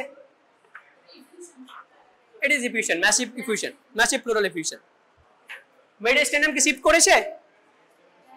শিফট করেছে মিডিয়াস্টেনাম, শিফট হয়ে গেছে, ঠিক আছে? হার্টটাকে এদিকে চেপে দিয়েছি, বলো কোনটা বলো? এইটা, এটা নরমাল লাং ফিল্ড, এইটা হার্টের শ্যাডো, এটা প্লুরাল এফিউশন, মিডিয়াস্টেনাম এদিকে শিফট হয়ে গেছে। ব্রেস্ট শ্যাডো, ফিমেল ব্রেস্ট আরো বেশি হয় তোমার, বেশি টেন্স হয়, ইউএসজি তো এইটাও এক্সরে তো। তো সেক্ষেত্রে যেন কখনো মিস না হয় যে সেটা কনসালটেশন বলে দিলে, অবশ্যই সেটা দেখবে ব্রেস্ট শ্যাডোর সাথে যাচ্ছে কিনা। ইয়াং ফিমেলে আরো বেশি কনফিউশন হয়, ঠিক আছে? This is a normal x-ray, this is the typical normal x-ray. এবং এটা at least 30 to 40% of the, তোমরা যারা এক্সামিনেশন দেবে তাদের আমরা দেবো এটা, ঠিক আছে? এবং এখানেই ওইগুলো চলে আসবে, what is exposure, optimal exposure. যখন কিচ্ছু পাবে না তখন কোশ্চেন তো কিছুতে করবো আমরা, তখন আমরা সেই নরমালে কিভাবে আমরা ধরবো, এক্সরে প্লেট কি, এটা কোন ভিউ, কিরকম অপটিমালি এক্সপোজ কিনা, this is optimally expose, it perfect, ঠিক আছে? হ্যাঁ, না সবাইকে ধরতে পারে, ডেফিনেটলি তাই, সবাইকে ধরতে পারে। না, এটা ভুল হয়। তখন মেডিসিন যখন পরীক্ষা দিতে যাবে হিউজ সিলেবাস, তখন এক্সরেটা ভুলে যাবে পড়া পরীক্ষার আগে, ঠিক আছে? এখানে কিছু আছে, এটি যে মেড ইন্সপিরেটরি ফিল্ম, ঠিক আছে। আর কিছু মেড ইন্সপিরেটরি ফিল্মে আমরা লাং প্যারেনকাইমাতে কমেন্ট করতে পারবো না, কার্ডিয়াক শ্যাডোতে কমেন্ট করতে পারবো না। তো আমরা জানি না, এটা হয়তো নরমাল হতে পারে, নরমাল নাও হতে পারে, ঠিক আছে।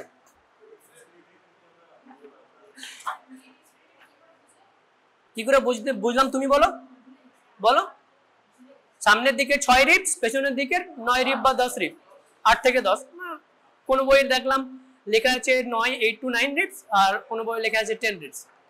তো সামনের দিকটা যেহেতু 6, আমরা সেটাকে প্রমাণই ভাববো। সামনের দিকে 6টা রিপস এসছে, দেখো কোন, এটা হলো first rib, second, third, fourth, it is definitely mid স্প্রেডি। যখন এক্সপেরিয়েন্স হয়ে যাবে দেখিয়ে বলে দেবে I can not comment on this x-ray, right. এটাতে কিছু আছে, এটাতে কিছু আছে, এটাও এপি ভিউ, পিএ ভিউ নয়। আর ঠিক আছে, কার্ডিয়াক কি নাই, এখানে একটা ওপেসিফিকেশন মনে হচ্ছে, দেখেছো, মিডিয়াল লোব আছে এখানে একটা, তো সেখানে মেবি মিডিয়াল লোবে একটা। নরমালি হার্ট স্ট্রোকতে এরকম হয় না, এখানে কোনো হার্টের স্ট্রাকচার থাকে, এরকম তো থাকে না। তার মানে ডেফিনেটলি এখানে লাঙে কোনো একটা কনসলিডেশন হয়েছে, যে কনসলিডেশনের ডেনসিটিটা হার্টের টিস্যু ডেনসিটির মতো হয়ে গেছে, তার ফলে এটাকে ব্লান্ট করে দিয়েছে, তাই না, অ্যাবার্ট করে দিয়েছে বলে, যাই হোক।